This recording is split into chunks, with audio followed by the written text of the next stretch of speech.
As a young citizen of India, armed with technology, knowledge, and love for my nation, with a vision of transforming India into a developed nation, I am joining Shobhit University. What about you?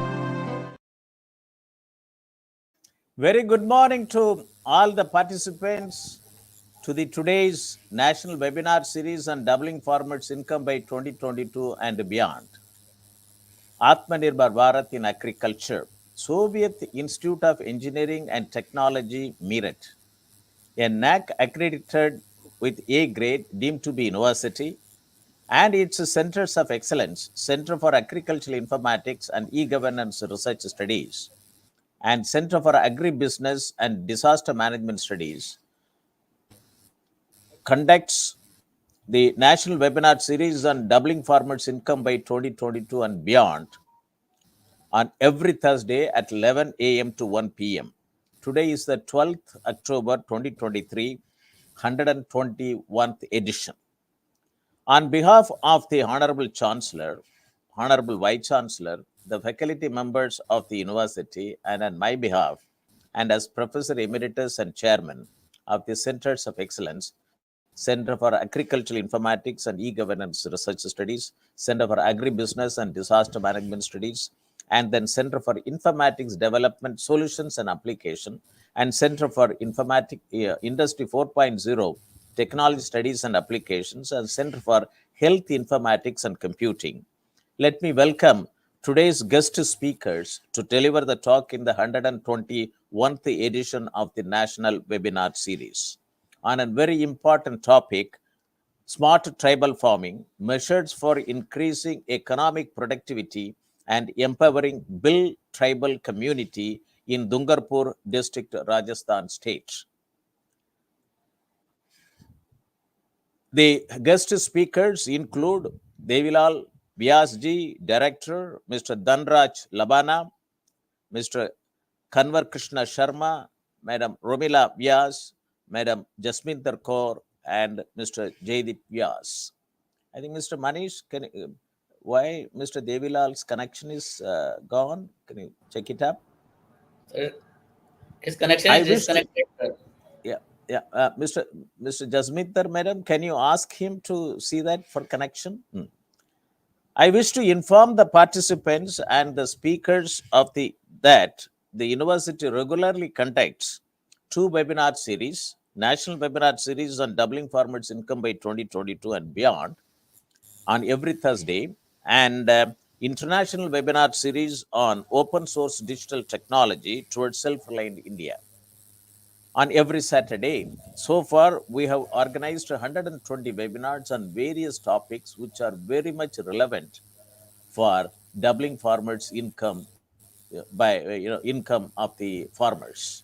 And these topics are also helping many startups to come in agriculture sector. We wish that every Gram Panchayat, India has 2.5 lakh Gram Panchayat, to have one agri-tech startup. It means that India needs to have 2.5 lakh agri-tech startups to provide technology service to the 145 million operational holders. It means that 14.5 crores operational holders in the country, out of which 89% are small and marginal farmers. That some of the topics which we discussed, I read it out for the benefits of the participants and the guest speaker. Role of agriculture cooperative societies and e-governance. Self-contained village, a felt need of the day. Digital agri-tech and industry perspective, smart tribal agriculture, optimizing value chain, integrated mariculture, aquaponics, and precision agriculture, MAPA biofarms for income revolution, big data in smart farming, land resources information system in India present and road ahead, understanding market dynamics for climate smart agriculture, and role of technologies in mitigating crop risk, adoption of flexi rubber check time technology, potential benefit for farmers in rainfed and coastal agro ecosystems. Artificial intelligence enabled pest management technology for agriculture crop protection without pesticides, agrobiodiversity, intellectual property laws, agriculture, and farmers' welfare, an insight into the issues of Indian agrarian economy. Dairy informatics network value chain, a dairy tech startup perspective for farmer income increase. Spices informatics network value chain, tech enabling India's tech starved farmers for many-fold increase in productivity and income. Open insurance ecosystem for agriculture producers, risk management solutions to overcome repercussion on farmers' income, market stability, and food safety. Circular bioeconomy towards resilience, urgent need for redefining raw materials and modified waste management policies and regulations. Agri-tech, a new horizon in Indian agriculture. Rural transformation for farmers' income increase. Case studies from impoverished districts from Maharashtra. Mobile-enabled software as a service to solve complex supply chain challenges. John Deere's journey in India, integrated precision agriculture, Bayer's carbon farming initiative, post-production intervention, maximizing value for farmers, ICT intervention in agriculture, BAFE models of revival of traditional water management systems to enable doubling of farmers' income. Should we adopt farmers' welfare as a new paradigm instead of farmers' income? Democratizing the future of farming, a global experience, data-driven agriculture, technology, education, research, rehabilitation for the environment, market-driven agriculture, need for development of crop-specific strategies at block level, farmers collective with value addition, farmers powerful business model for income increase for small and marginal farmers, lessons from Operation Flood for transforming agriculture and food systems, sustainable food production, agriculture marketing in India, defects therein, and remedial measures, if any, small scale fisheries and their contribution to rural livelihoods, case studies from developing countries, impacting lives through livelihood promotion and value chain development, agriculture value chain challenges and opportunities, doubling farmers' income of tribal families through value chain intervention on minor forest producer, a case study on custard apple value chain from Udaipur, Rajasthan, doubling farmers' income through integrated agriculture value chain, potential role of minor fruits in achieving nutritional and livelihood security, one district, one product network, informatics network value chain, the key to unlocking India's potential of agri exports, village e-commerce, each challenges, barriers, and potentials in rural India, doubling Indian farmers' income through indigenous cows, opportunities and challenges, livestock insurance ecosystem, a necessity for smallholder farmers in India, innovative features farming, need for design of architecture, agriculture, food value chain, issues, challenges, and potentials, farm linked activities and secondary agriculture, empowering small and marginal farmers, harnessing opportunities in rainfed areas,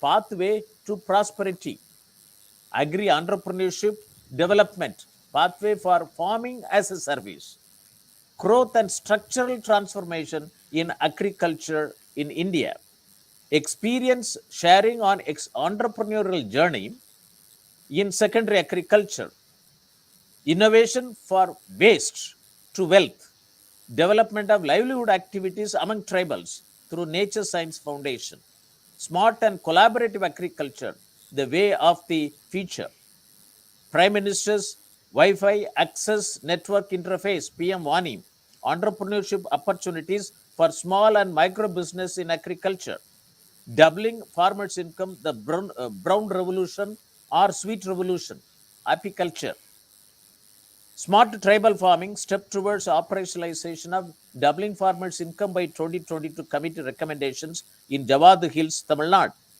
Digital health informatics network value chain in tribal villages. Case study from Palghar district, Maharashtra. Organic farming, key to doubling farmers' income. Small tribal farming, empowering particularly vulnerable tribal groups. Chenchu tribe in Nalamala forest. Smart tribal farming, doubling ginger crop yield through natural farming methods in Arakku Valley, Alluri Sita Ramaraju district. Smart tribal farming, empowering tribal farmers, Koya Kondariti region of Godavari region through digital technologies in sustainable agriculture and zero budget natural farming. Doubling farmers' income, empowering through bioenergy farming and creating a more nutritious and sustainable food supply. Smart tribal farming, empowering tribal farmers through indigenous and frontier technology for sustainable livelihood opportunities and economic prosperity. Smart tribal farming, integrated farm health management system for improving food, income, livelihood security of tribal farmers of Badga, Union Territory of Jammu and Kashmir. Smart tribal farming, measures for increasing economic productivity and empowering Lambadi tribes in Suryapet district. Smart tribal farming, measures for increasing economic productivity and empowering tribal communities of Kattunayikka, Kurichiya, Kuruma, and Paniya of Wayanad district, Kerala state. Today is 121 edition of National Webinar Series on a very important topic. Will be addressed by Mr. Devilal Vyas ji. He is a veteran in non-governmental organization activities in Dungarpur district among the tribals.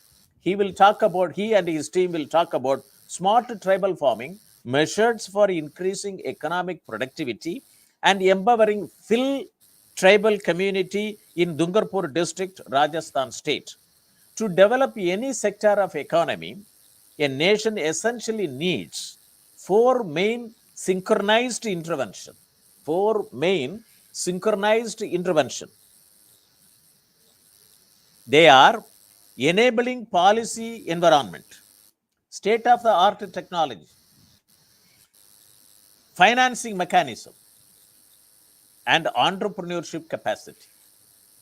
Enabling policy environment, state of the art technology, financing mechanism, and entrepreneurship capacity.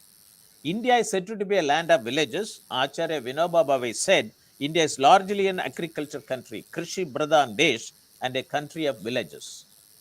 Agriculture is a main source of food, employment, income for 70 to 80% of the people suffering from hunger in developing countries. And climate change has got both direct and indirect effects on agriculture productivity, including changing rainfall patterns, severe drought, flooding, and changes in geographical redistribution of pests and diseases. Indian farming community comprises of 14.5 crores operational holdings, of which 89% farmers are having small and marginal size operational holdings. They need timely, location specific, and personalized information for effective control on their production, risk, and then market their produce to identified market opportunities. This is possible only through digital technology in agriculture. Many national level programs, be it Digital India, Make in India, Skill India, Startup India, and Stand Up India programs, have faced operational difficulties for its impact at the farm level and farmer level, that too at small and marginal farmers.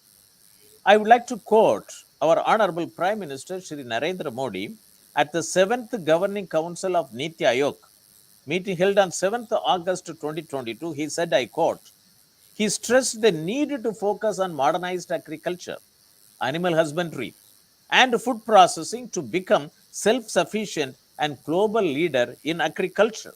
I also would like to quote the recommendation of doubling farmers' income by 2022 report to 2018, popularly known as Dr. Ashok Dalwai Committee report. I was closely associated with this report and I chaired two subgroups, Volume 11 and Volume 12B. Volume 11 is on empowering the farmers through extension and knowledge dissemination, and Volume 12B is digital technology in agriculture. This gives 7 mission mode programs for total digitalization of Indian agriculture sector. That's why this webinar series on doubling farmers' income by 2022 and beyond.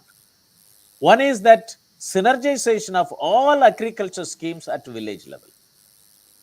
And this will be categorized as a smart irrigated farming, smart rainfed farming, and smart tribal farming. Many people asked me, why smart tribal farming? Is it not enough of smart irrigated farming and rainfed farming? And yes, there since fifth five-year plan, there are tribal sub-plan. Many programs didn't even reach tribal areas. If tribal have agriculture, they should need technology adoption. Their value chain should be globally integrated, and their boys and girls has to be trained on technology. And that's why smart tribal farming concept has been introduced. Now, budget allocated for tribal affairs have to go into their farm and fields. Next is digitalized agromet advisories and agricultural risk management solutions, and digitalized agricultural resources information system and micro level planning. This is two programs I was closely instrumental since 1987 and 2000. Agricultural resources information system, and it is there with the government, and also district information system program, under which micro level planning, that is district plan program, the government wanted to have it under national mission on sustainable agriculture. These two programs has to be operationalized at grassroots level. National mission on sustainable agriculture was announced in 2008, and since it was not done, as a part of the doubling farmers' income by 2022, I introduced these two projects to be operationalized under doubling farmers' income by 2022, and digitalized agriculture value chain for about 400 agriculture commodities, digitalized access to inputs to promote farming as a service, and digitalized integrated land and water management, per drop more crops, and digitalized farm health management, production of farmers' loss to see farmer health, that is public health, plant health, animal health, soil health, water health, and fish health and environmental health. It is a $1 trillion data economy, use of artificial intelligence, big data analytics, blockchain technology to ensure optimum nutrient in soil and harvested food will minimize human disease. It's a very big integrated approach to be undertaken under smart tribal farming project. And because 85% of the disease which we get come from animal. And so integrated approach on health management is a must. And I also would like to quote what our Honorable Prime Minister of India said in his Man Ki Baat program on 29th November 2020.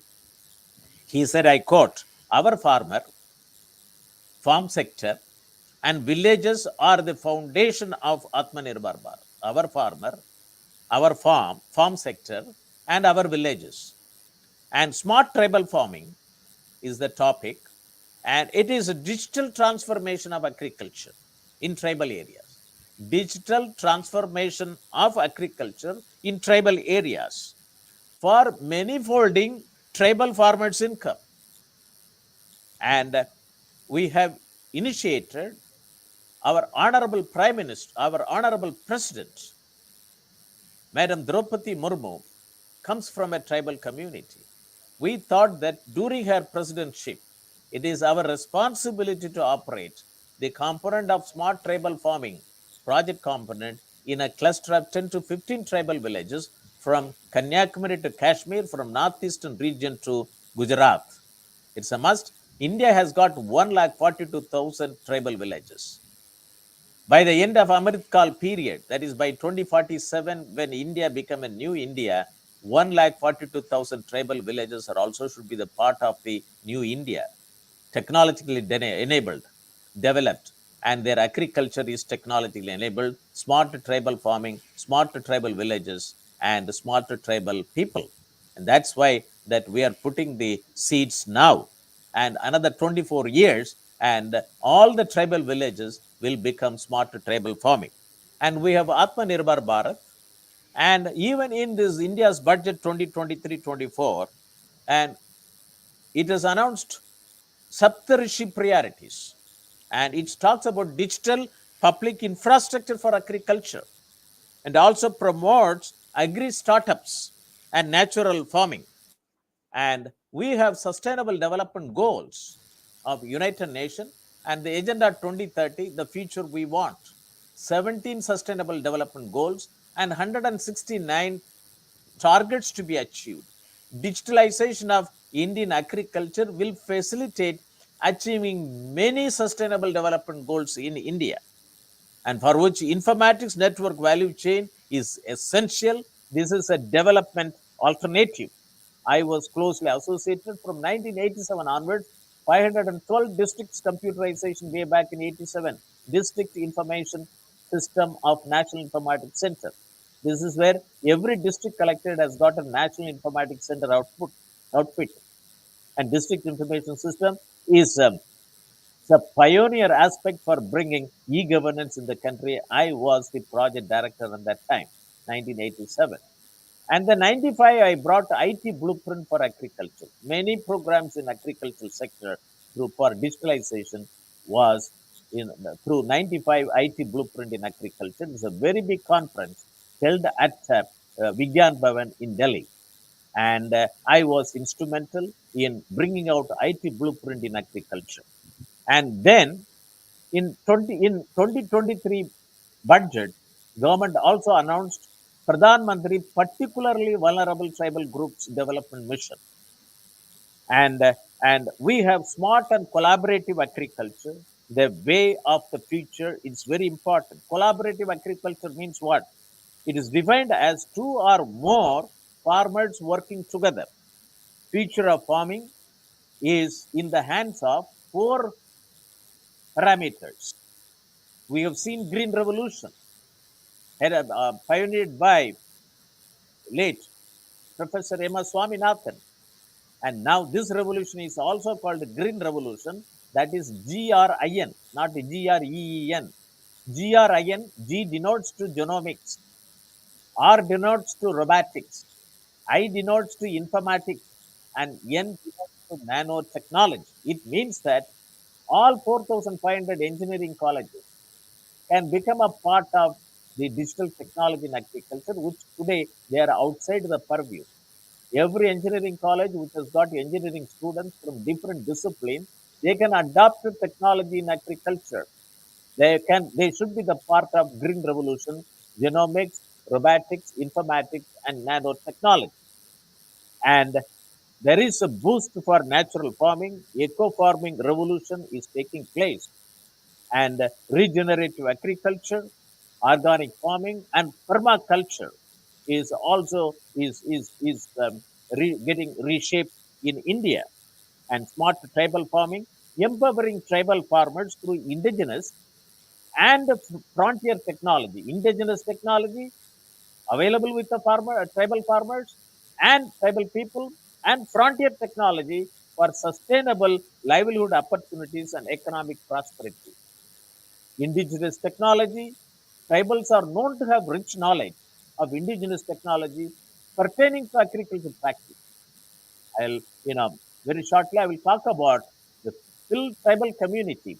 They had a different, important farming systems approach, and that is very important to document under this project. And traditional knowledge has been derived from tribes farming experience through trial and error method, and handed down from previous generation to present generation. All these indigenous methods and practices are very human in nature and can play an important role in sustainable, suitable agriculture production. Sustainable and suitable agriculture production.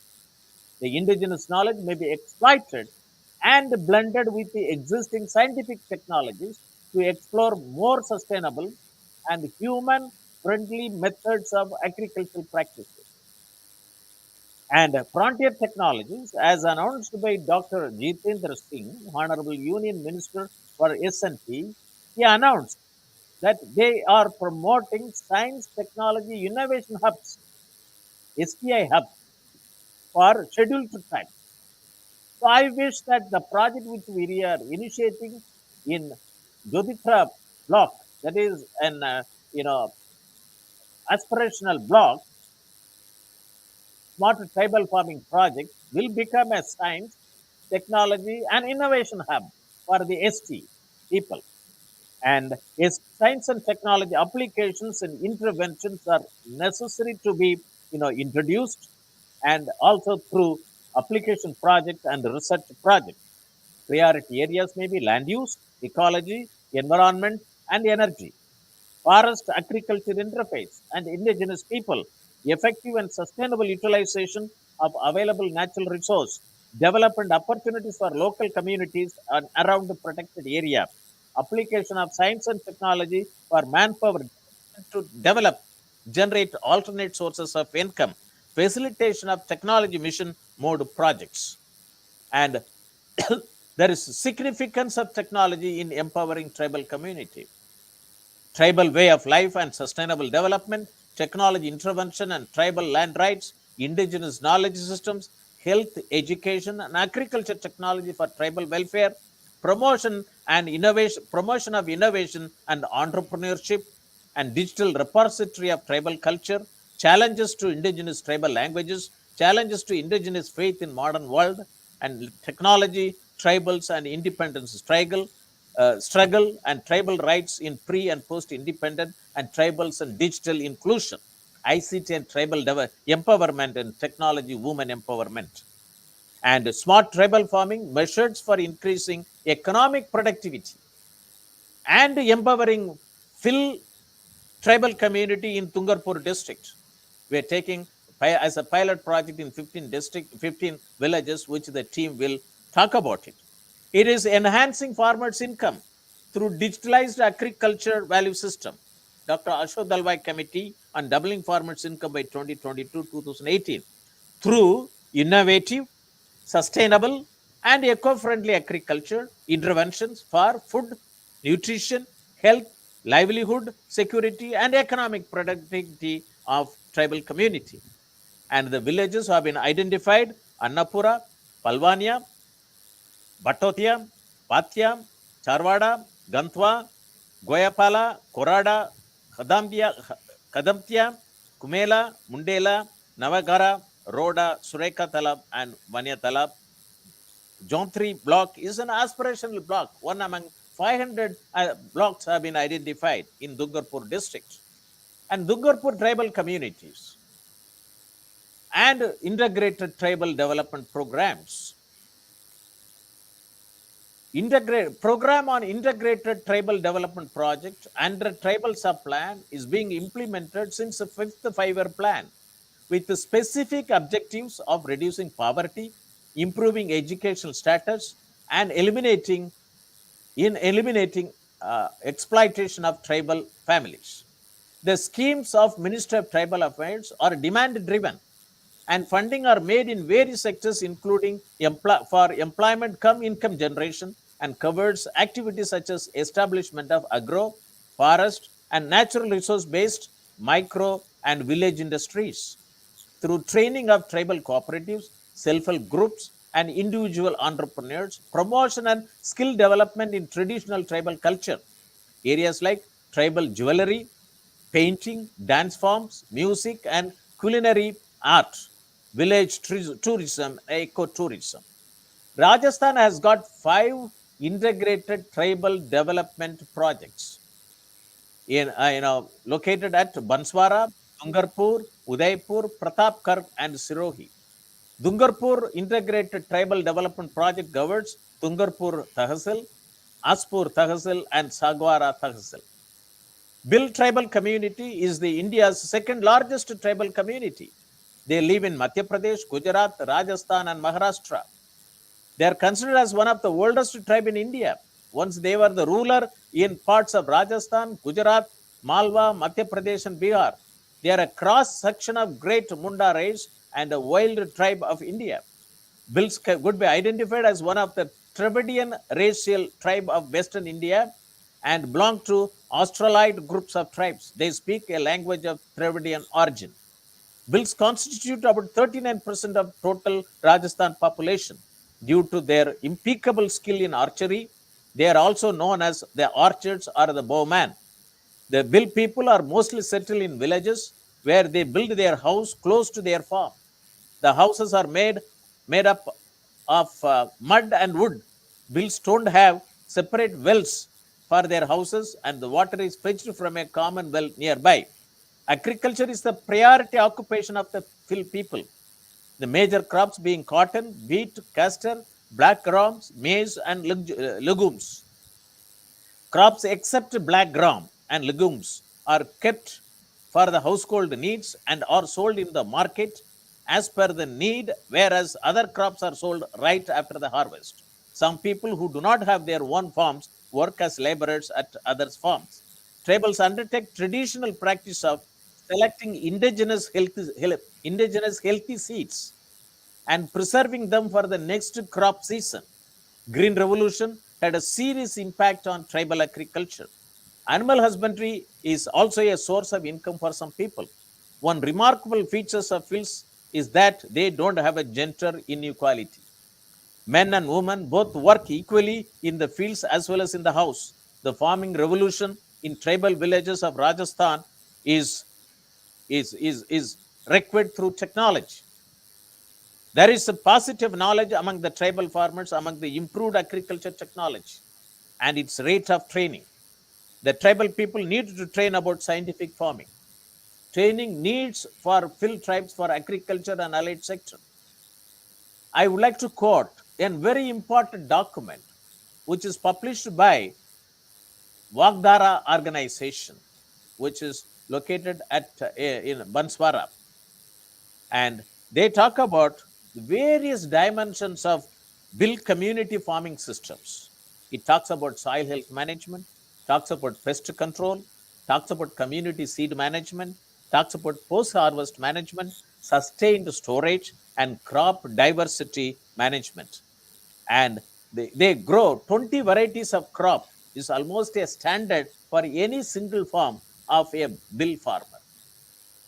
And goat rearing with farming systems, poultry farm with the farming systems, dairy with the farming systems, bill farming and seed management, and they are also very expert on weather-related phenomena. And suitable integrated farming system, the premise of climate smart agriculture is the title of the publication. I would like to request the team members of Devilal ji to look into this report while you operate this pilot project. And with this introduction, let me turn to the address by the panel of speakers. Mr. Devilal Vyasji, we welcome you. Mr. Dhanraj Labanaji, Mr. Kunwar Krishna Sharmaji, Madam Romila Vyasji, Madam Jasminder Gorji, and Mr. Jaideep Vyas. And structure of their talk will be about Dungarpur district.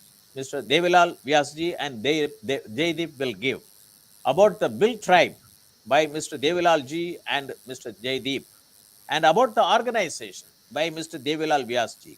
Approach to smart tribal farming pilot project, Madam Jasminder, and the organization that is People's Education and Development, and that is Jan Shiksha Evam and Vikas Sangathan. It is located at village Mada, Dungarpur district, Rajasthan. And its past experience and their impacts and how they are relevant to the proposed pilot project. It will be given by Mr. Jaideep Dhanraj, Kunwar Krishna Sharma, Madam Romila, and Jasminder. Goals and project objectives of the proposed project by Jasminder ji, and key project indicator by Madam Jasminder ji, and summarization and conclusion by Jasminder ji and Jaideep. Today's topic will motivate and galvanize the participants watching over telecast through facebook.com/Shobhit University India, youtube.com/Shobhit University, or linkedin.com/company/Shobhit University for establishing startups on smart tribal farming in association with People's Education and Development, PEDO, and integrated tribal development project authorities facilitating agriculture and rural transformation in Dungarpur district, Rajasthan state. Let us unlock the opportunities in India at the earliest. The secret to doubling the income of farmers lies in the efficiency. Let me introduce the guest of speakers, Mr. Manish. Mr. Manish. Mr. Shri Devilal Vyasji, having embarked on his career in 1975, worked with various eminent NGOs and founded People's Education and Development, PEDO, in 1980 and continues to work towards the mission of sustainable rural development for tribal communities in Dungarpur district, Rajasthan. Shri Vyasji has actively contributed to various government committees, in addition to implementing numerous social programs through People's Education and Development Organization. He dedicated a year to the State Planning Board, where he played a crucial role in the working group committee focused on tribal affairs. In 1986-87, he served on the State Social Welfare Board. He also served as a member of the State Advisory Committee for the Participatory Approach to Human and Land Resources Development (PAHAL) projects to strengthen sustainable land use management for local economic development and to contribute to the socio-economic development in Dungarpur district. Additionally, Shri Vyasji has been a key participant in the District Vigilance Committee of Dungarpur district, working under the chairmanship of the Member of Parliament from the region. He has been instrumental in the NGO committee formed as part of the Mukhyamantri Jal Swalamban Yojana and has lent his expertise as an advisor to the state level committee overseeing Manrega. Shri Vyasji has also extended his service to the Rural Credit Advisory Committee of Bank of Baroda, where he served in 2007. Presently, he plays an advisory role in the Rajasthan Gramin Ajivika Vikas Parishad Committee at the state level and also serves as a technical member in the state level Biogas Committee of Rajasthan. And the profile of Dhanraj Labana. And shall be okay, fine. Let me introduce Mr. Dhanraj Labana. Dhanraj Labana has got 15 years of journey from grassroots involvement to the core planning team at People's Education and Development. He signifies his commitment to sustainable agriculture practice and the betterment of rural communities.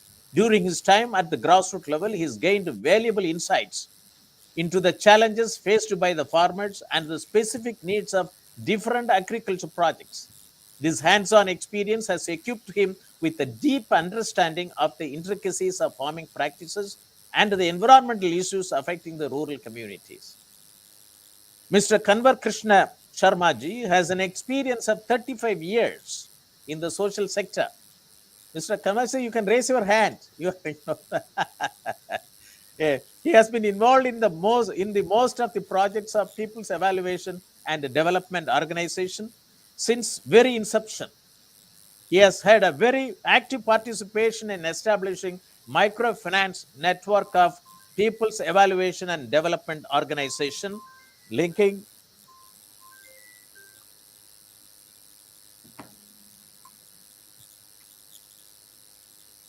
the self-help group members with livelihood through sustainable agriculture.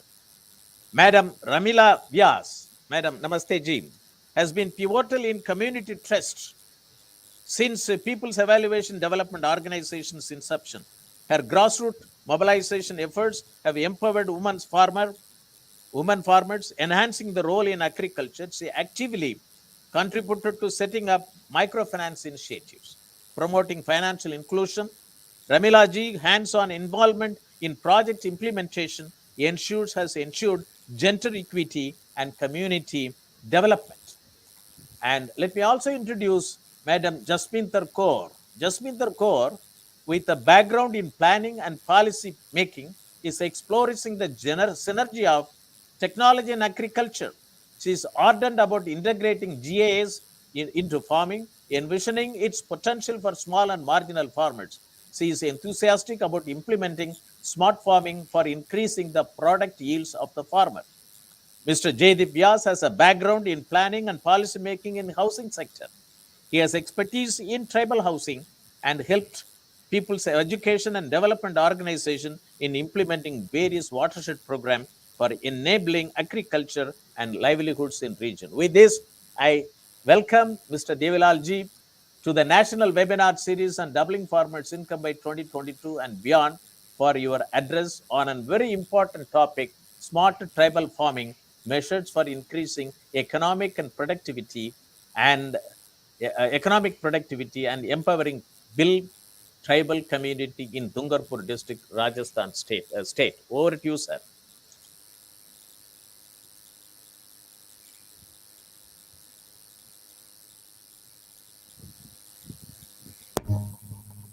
Jasminder. Hello. Hello. Yeah. Hello. Can you hear me? Yes. Please. Okay. Okay. Thank you. So thank you, Professor Moni. You have given us opportunity to work with you as well as some innovative project, smart agriculture, tribal smart agriculture. Uh, Already you have given background and introduction of our whole team. I'll just introduce the Dungarpur district. Jasminder, can you put the slides?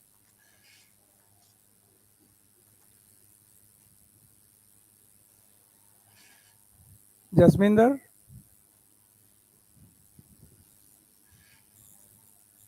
Okay.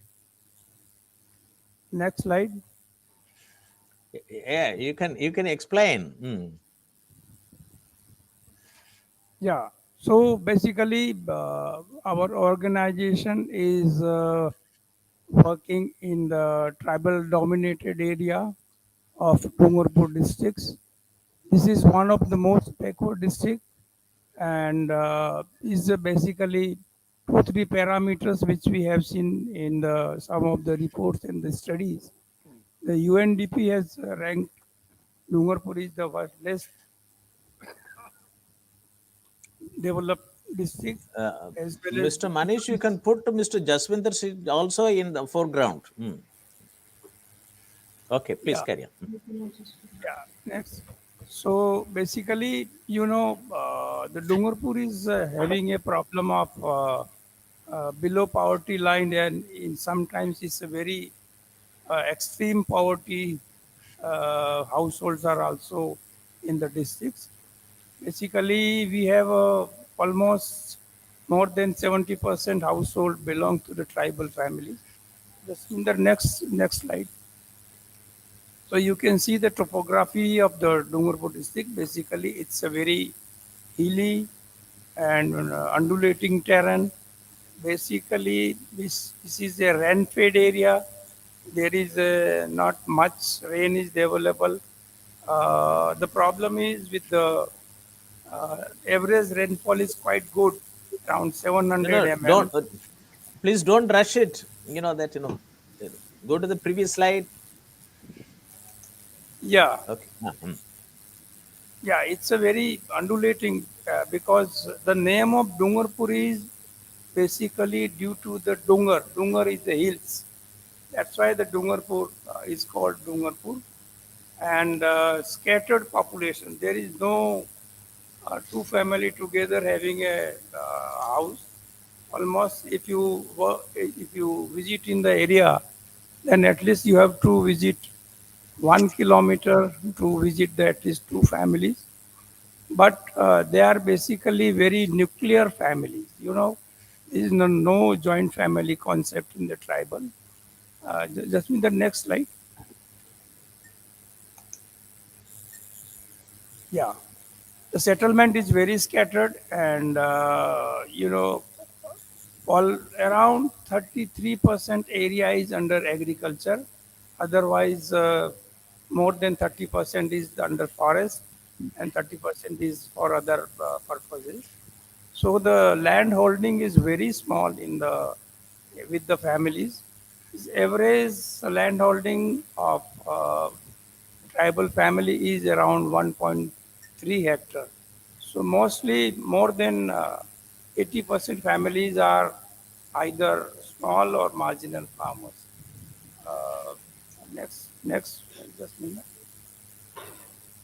The main source of their livelihood is agriculture, but the contribution of agriculture is around 30%, and rest of the livelihood is basically the labor work, and they earn the income from the migration, because there is no enough scope of the work in the district, because due to the hilly region, rain-fed agriculture, there is no irrigation, much irrigation in the area. So the people from this area migrate to the Gujarat and Maharashtra for the labor work. So around 40%, 50% livelihood is from the migration. Rest of the time, they earn something, some food grain from the agriculture. The problem with the tribal is basically uh, they are they are not very skilled person. They have a much more time they spend on the labor work, hard labor work, and the agriculture is basically rain fed, and they provide around 6 to 7 months food grain. Otherwise, 4 to 6 months they have to rely on the migration income. Next, Jasminder. Next slide.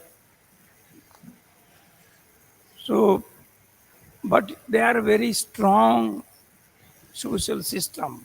They are very organized.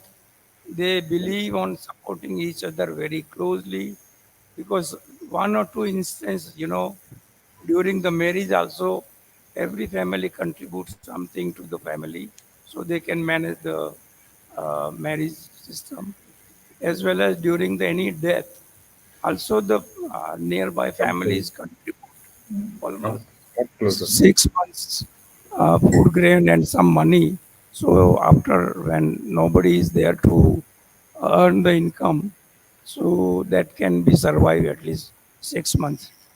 Second thing, the education is also one of the very critical area, but now it's improving, because initially there was around 40-45% enrollment in the school, but gradually in last 10 years the enrollment has improved, and especially the among girl child is around 95% now. So you can find things are improving, but this is only due to the access of the education facilities, schools, and that's why especially women, girls are able to go to the school. But even very professional education is still lacking in the district, because hardly there is 2-3 government colleges, and there is no scope that all the rural young boys and girls can go to the college education. So they are also dependent on going to outside for the labor work, and sometimes they go for the education also. Next slide. So this is one of the photograph of the. Normally we have a lot of entertainment things like melas and all these things, and they really enjoy. These are main two festivals in the region. One is the Holi and one is the Diwali. So this is one of the Diwali festival. There is a tradition that how the next year going to be for rainfall.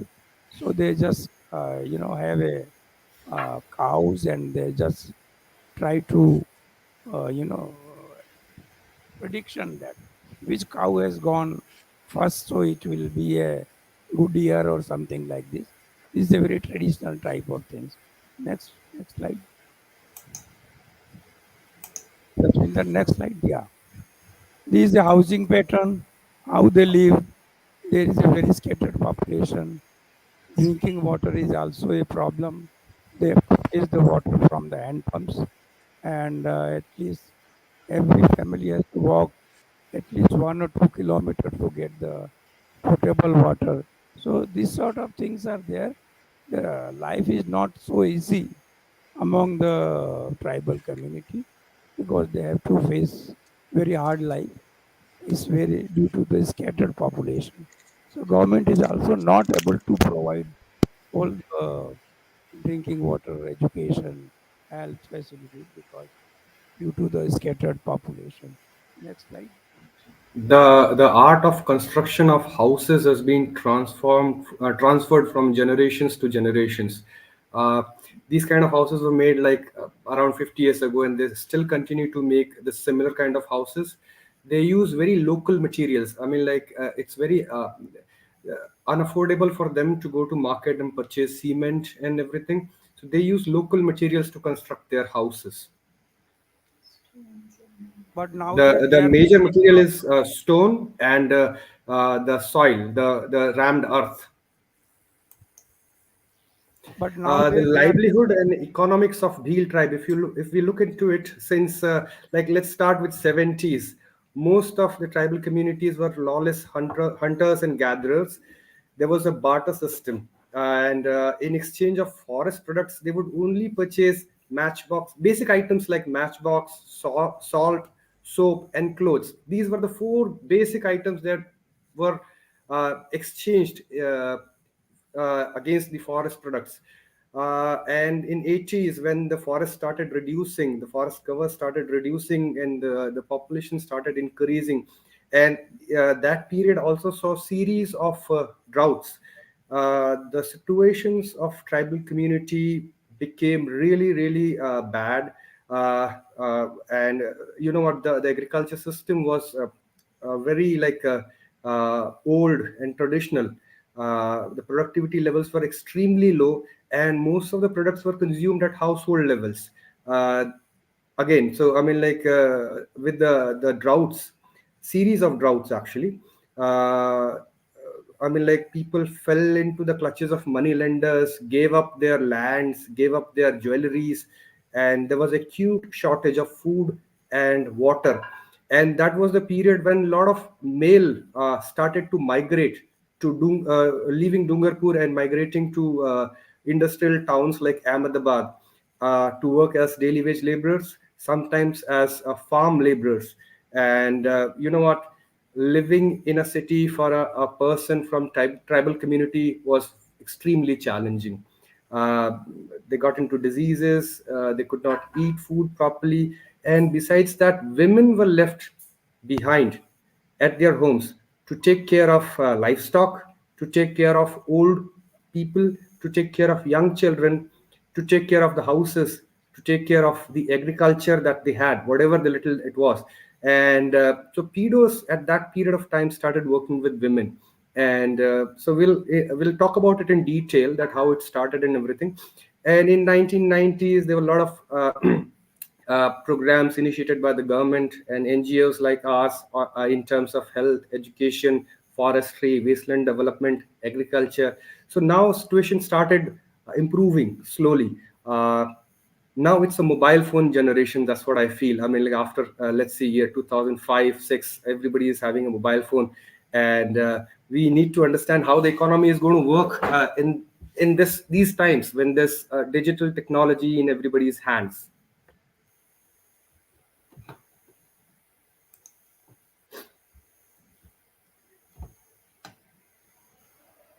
As I explained to you, a lot of there's still a lot of migration that takes place of the farm laborers and construction laborers from Dungarpur.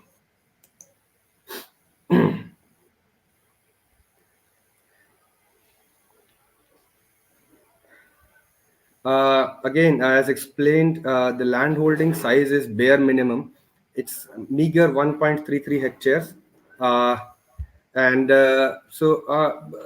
and the productivity levels are so low that 1.33 hectare is not sufficient for an average household to survive.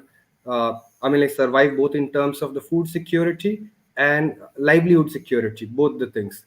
So there has to be a lot of implementation interventions that are required in the agriculture sector of Dungarpur, because it's their primary job.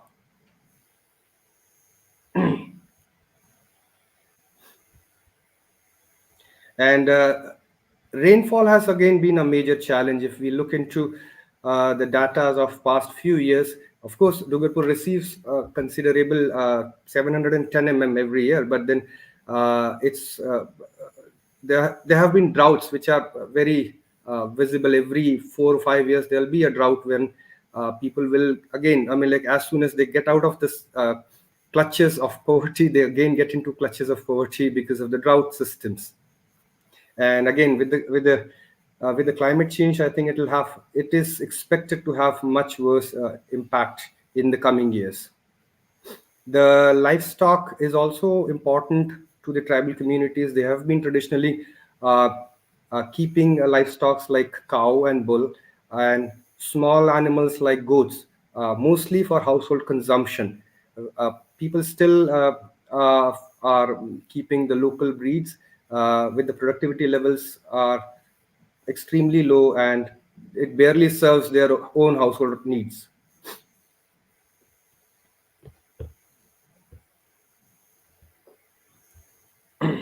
Uh, Maize is the major crop that is happening, that's been sown in the Dungarpur region, because the Kharif, the rain just after the rains, I mean, like maize can easily be cultivated even on the hill slopes. I mean, like of course it's been cultivated in the flatlands, but also on the hill slopes. So it's the major crop that is being grown in Dungarpur district. And besides maize, I think you will in Rabi you will see some amount of wheat and pulses that has been grown. All the vegetables, the spices are grown just to consume at the household level. They have not they I mean, like the tribal communities do not understand its market value, or they never had that facility to bring it all the way to the market, sell it, and earn some money out of it.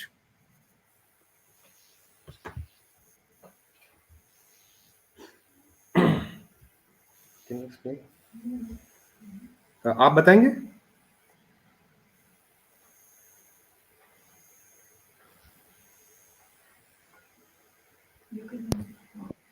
हाँ, continue रखो फिर तो. Okay, आप बता रहे हैं या मैं बता रहा हूँ? So again, as explained before, the landholding size is comparatively low. The irrigation is like negligible, because you know what, again, the scattered settlement patterns is a challenge. You cannot start supplying water and electricity to each and every household and each and every farm, because it's a scattered settlement pattern. And so there's basically a very less amount of houses which are connected by under the electricity network. So again, that will not allow them to have the water pumps and everything at their houses. Then again, there has been low value crops which have been grown across in the region. Irrigation facility is a problem. Poor livestock productivity is a problem. Again, the land productivity is also low, because of the hill slopes. There's been a lot of loss of topsoil, especially when you receive like heavy rainfalls. So most of your topsoil goes off with the rains, and there have been not many interventions in terms of soil and water conservation. So that is also a problem. Then uh, poor marketing skills, lack of supply chain, and the awareness of the tribal community of understanding the market and marketing its produces also has resulted into, again, low agricultural productivity, inadequate income from agriculture, and overall poverty.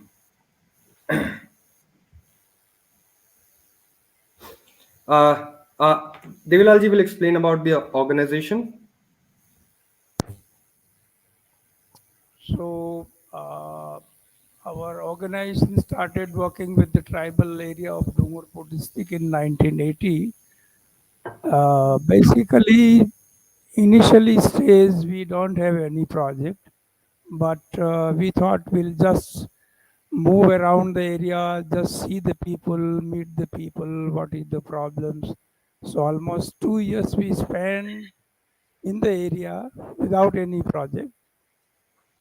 But gradually we were able to understand the problems of this region, and two, three major things which we were able to initiate the project. One was the major problem was the guinea worm. If you are aware about the guinea worm was the basically waterborne disease, and family has to suffer for at least 6 to 8 months, and they are not able to work. They cannot earn anything because this is a very dangerous disease among the, especially the people who work or move into the area.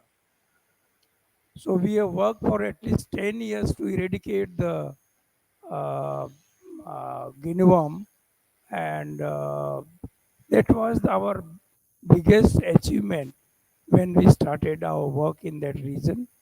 So we were able to communicate with the people. We can develop our relationship with the community, especially among the women also.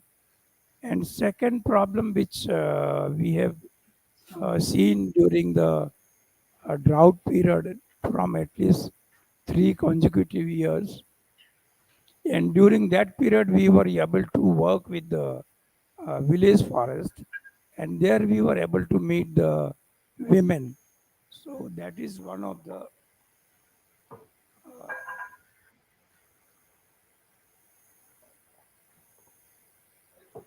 reason how we can start our self-help group. During the our forest regeneration program, mostly women used to come for the labor work, and we used to discuss with them several issues, and they said हमारी तो जमीन ही चली गई, हम लोग क्या खेती कर सकते हैं. So that was the one of the issue when we started the work with the women, because due to the drought year, these women used to mortgage their land and ornaments to the money lender, and nothing was in their hand. So we initiated this self-help group concept with the women. So that was the one of the things. So our major focus was to sustainable livelihood and develop a people's institution. That is one of the reasons. So ultimately, if any time when PEDO can withdraw from the area, people can manage their own institution. So the self-help group was the one of the basic orientation, and people were able to manage the things. So that was the one of the reason when women help group were able to make the uh, remarkable work in this region, because almost around 55,000 household has been covered under this self-help group program. So second thing, our second major focus was on the environmental upgradation and livelihood security. Through the agriculture was the major area where we were able to intervention with the livestock management. So that was our core area where we have been working from last 40 years. Next slide. So again, the sustainable development goal, we were able to cover around 15 goals with the tribal community where we have been working with the women and families. So next slide. So these are some of the glimpses where we were able to have a various intervention with the community, especially for the women. And now this is one of our forest development program where we were having a very good intervention, and we developed village level such institution who can manage their own forest area, they can manage their own village pasture lands and earn something from that, provide the further security to the, I mean, community also. Next. So we were also working with the health issue also. We have introduced one micro health insurance among these tribal families, and it was a quite successful project. Recently, after government of Rajasthan has declared Chiranjeevi Yojana, we have withdrawn this health scheme. Otherwise, we have been working with the health protection program from last 15 years, and that has given a very good result in the community also. Next. Next. Yeah. So these are some of the where we organize women, and they are working for the Panchayati Raj institution. Especially this is a voters education campaign among the villages. They can Jaideep, water harvesting. I'll explain it in detail a little later. So these are a few images in terms of our soil and water conservation projects, which was a watershed-based approach, and we want to make sure that the productivity of the soil is not lost, and the availability of water for irrigation and drinking. I mean, like even drinking water has a big challenge in the Dungarpur region, is mitigated through the watershed development project. And these were all our who have remained our partners. I mean, like this is, I think I'm sure some of them are missing from this list. We have worked extensively with a lot of UN agencies, a lot of large corporate houses, International Labour Organization, and then we have also partnered with government of Rajasthan and India. We have worked with government agencies also, like National Dairy Development Board, then National Agricultural Innovation Projects. And we have partnered with institutions like Center for Microfinance. We have worked with various international universities, educational institutions like IIM, IIFM, and IRMA, and including like local universities, as well as international universities like Duke University, and all these agencies we've worked with. These are the list of awards and accolades that our organization has received. Uh, like National Youth Award was given to us in 1989 by then Prime Minister Mr. VP Singh for our contributions in rural and tribal development. The other national award that we have received is Indira Gandhi Priyadarshini Vrikshmitra Award, which was again given by Government of India for our interventions in forestry and wasteland development. Our microfinance program has received many recognitions from NABARD, Government of Rajasthan, and a lot of international agencies also.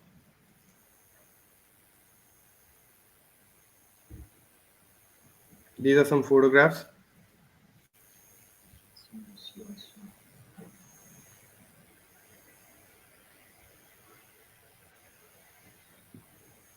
Over to Jasminder now.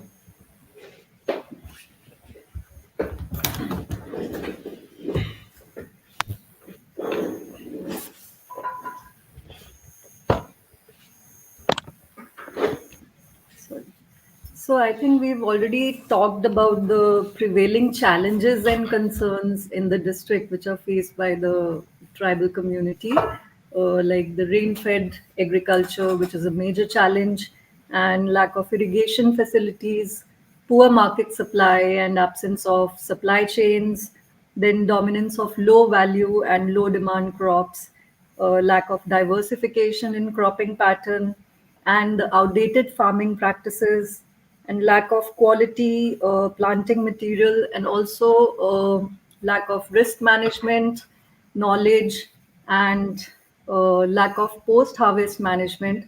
So all these challenges are ultimately leading to low agricultural productivity, inadequate income, and poor well-being in the area.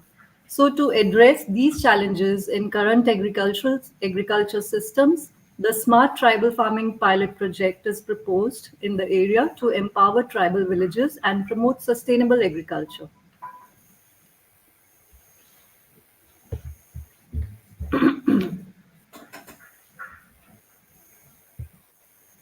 Uh, Also, to achieve the vision of the self-reliant India movement and sustainable development goals, of traditional agriculture into smart agriculture is becoming imperative.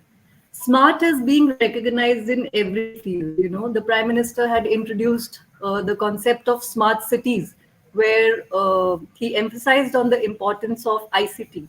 So similarly, the rural areas are also, being given a momentum for the smart farming, so that they also become smart villages.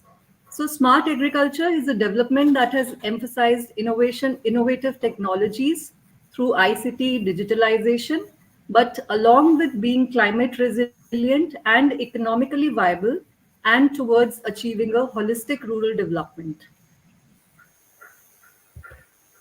So, with the overall goal of doubling farmers' incomes, the proposed project of smart tribal farming in this region, it aims to synergize partnerships between different stakeholders across, the NGOs, government agencies, uh, academia, communities, and corporates for holistic development of tribal villages. So basically, we have to bring together everyone, because now all the stakeholders are working on different platforms. The NGOs are working separately on the same issue. The government agencies are working separately, and the researchers are working separately. So we have to bring everyone under one umbrella to benefit, to get maximum benefit from all the programs. So these partnerships would integrate capabilities in a sustainable manner and enable scaling up of such projects across the country. So, the proposed smart tribal farming pilot project, it also aims to operationalize 7 strategies which have been proposed in the Dr. Ashok Dalwai Committee on Doubling Farmers' Income by 2022, 2018 report, where they have emphasized digitalization. So they have given 7 recommendations which can be operationalized in the Smart Tribal Farming Project. So I think briefly it has already been explained by Professor Moni. I will still go through it. Digital technology and innovation in agriculture, like, there are different programs already which are running in the country: Digital India, Make in India, Skill India, Startup India program, and the promotion of smart irrigated agri systems, smart rain-fed agri systems, and smart tribal agri systems. So all these have to be, looked into through digitalization. Digitalized agromet advisory and agriculture risk management solution. So digitalization can play a very important role in risk management in agriculture, which is presently completely kind of absent in the area. So digitalization can give various advisories through, digital apps, etc. So we have to develop that through the pilot project. Digitalized agriculture resources information system and micro level planning for achieving smart village and smart farming. Then digitalized agricultural value chain from farm to profits. So nearly about 400 commodities have been listed out in the report, which for which the value chains are proposed to be digitalized. Digitalized access to inputs, technology, knowledge, skill, finance, credit, marketing, and agribusiness management. Then digitalized integrated land and water management. which will promote per drop more crop. Digitalized farm health management, which will focus on plant health, farm health, animal health, soil health, and overall it will reduce the losses which are made because of the health issues of the soil or the plants or farm. So these are the 7 recommendations which have been given by the Ashok Dalwai committee, and we will focus on these 7 strategies. And this has also helped in framing our approach and objectives of the proposed project. So we have taken 4 pillars for the smart tribal farming project: economy, climate, technology, and community. So everything has to be smart in the project. It has to be economy smart, climate smart, technology smart, and community smart. So, in the dimension of economy, we have to look into income enhancement, resource efficiency, where we are using minimum resources. And then market access, we have to ensure that the farmers have access to market. And then financial inclusion, and we have to promote entrepreneurship. Then, for making climate smart agriculture, we have to focus on water efficiency, and we have to focus on renewable energy, reduce greenhouse gas emissions, and we have to promote the use of technology through precision agriculture, data-driven decision making, and agri-tech adoption. And if we talk about community, we have to make sure that there is community engagement in the project. There is micro level planning, gender equity, education and training of the community, and health and well-being of the community is focused. And there is overall inclusivity. The vulnerable group has to be focused. So PEDO, from his past experiences, has always, kind of taken these pillars in most of its projects. Community engagement has always been at the forefront. You can see from the images, these are from some of the projects where micro level planning is being conducted and focus group discussions are being done with the villagers. Participatory resource appraisals are being done. So this is a very important part of any project, and PEDO has taken care of it. So this can anyways help in our smart tribal farming pilot project. So from the 4 pillars, we have framed the objectives of the proposed program, which are also in alignment with the Ashok Dalwai committee report. So the first is connecting the farmers with the existing agricultural schemes. So presently, the farmers are not, they are not aware of many agricultural schemes, and the reach is very less. So we have to make sure that 100% of the farmers are connected to all kind of agricultural schemes through this project. And the second objective is adoption of sustainable and economically viable integrated farming system models. So we have to make sure that the farming system models are economically viable. So there can be various activities which can be listed in this objective. There can be proper seed management, promotion of horticulture, farm mechanization, water management, capacity building of the farmers, and promotion of agroforestry, post-harvest loss management, and then collaboration with stakeholders. So the third objective is to enhance the utilization of digital technology in agriculture to improve productivity and efficiency. Of course, the use of digital technology will be at every level of the farm cycle. So that is what we have to focus the most in this project. It will be overlapping every objective and the activities in every objective. So next is facilitate the integration of tribal agricultural produce into the global value chain. So right now the supply value chains are very weak, or they are non-existent in the region. So through this project, we get an opportunity to facilitate the integration of the tribal agricultural products, because the value of tribal agricultural products is really gone high, especially after the COVID-19 pandemic. And there is a lot of demand of organic products, especially the tribal organic products, So through this project, we have an opportunity to integrate the tribal agricultural produce into the global value chain. And then we have to promote eco-friendly and climate-resilient farming practices. So PEDO is already doing some of and promoting some of these climate-resilient farming practices, which we would be talking later. And also animal husbandry and livestock, we have to look simultaneously, because agriculture is incomplete without livestock. So there has to be enhancement of animal husbandry and livestock. There has to be proper management of livestock, and the productivity of the livestock has to be increased. And digitalization will play an important role in this objective too. So lastly, we have to make sure that the entire model would serve, um, as a model for scaling up similar initiatives in tribal areas across the country.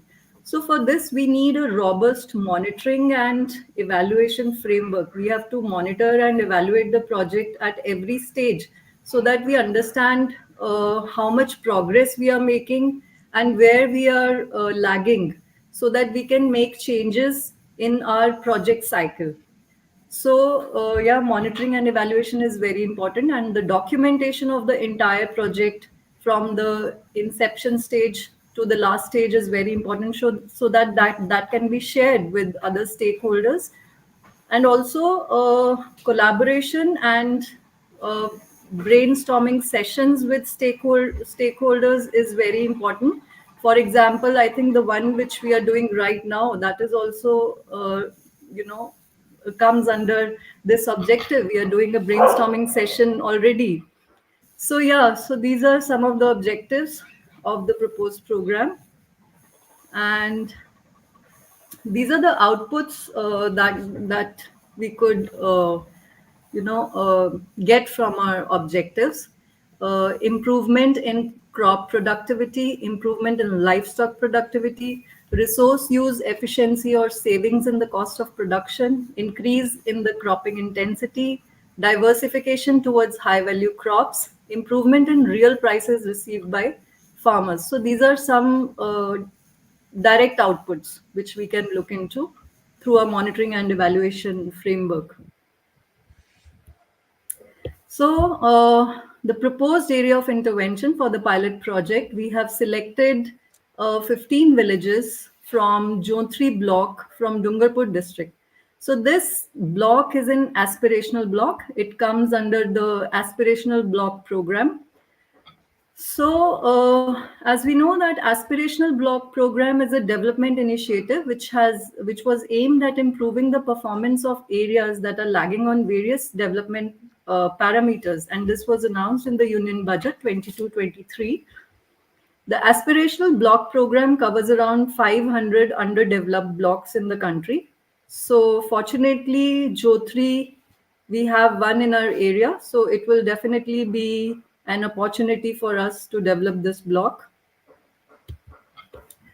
The various parameters of aspirational blocks which have been listed are health and nutrition, education, agriculture, basic infrastructure, and social development. So these blocks are ranked based on their performance on the key indicators of these parameters. So this is monitored on a regular basis, and on the basis of the performance of the key indicators, financial and technical support is given under this program to the blocks.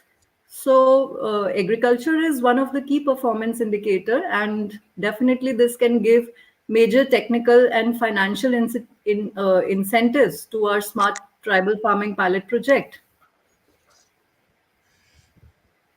So the selected villages have a total population of 21,000, around 21,645, and the total geographic area that we are looking at is around 6,000 hectares. So, if we talk about the existing ecosystem for the project, we have seen how, like PEDO has a vast experience of 40 years, and most of the farmers are connected to PEDO's self-help group network, which has around 50,000 farmers. And this provides a very strong base for implementing the pilot project. And also there is a trust base which the farmers uh, they have a trust in the organization. The past experiences of 40 years with women farmers has created a very strong trust base in the organization. So the women farmers are motivated to try new technologies.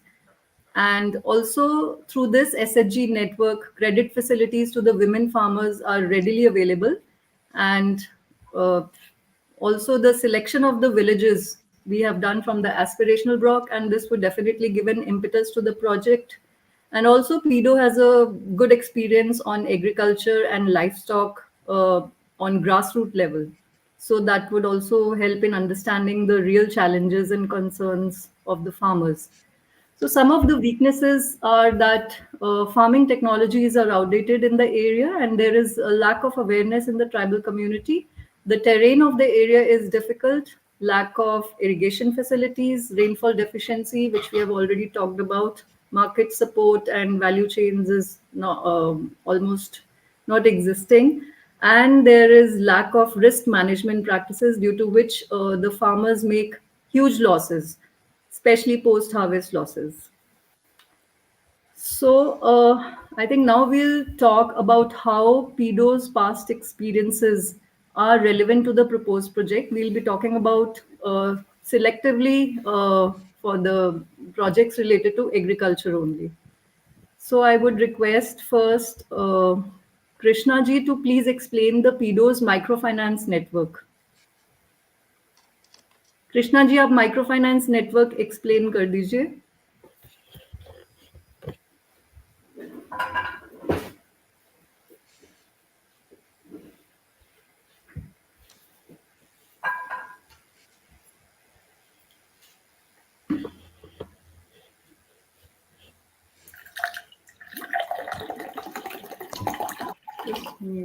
Hello, आवाज आ रही है? Yes, yes. Hello. हाँ जी, आ रही है आवाज.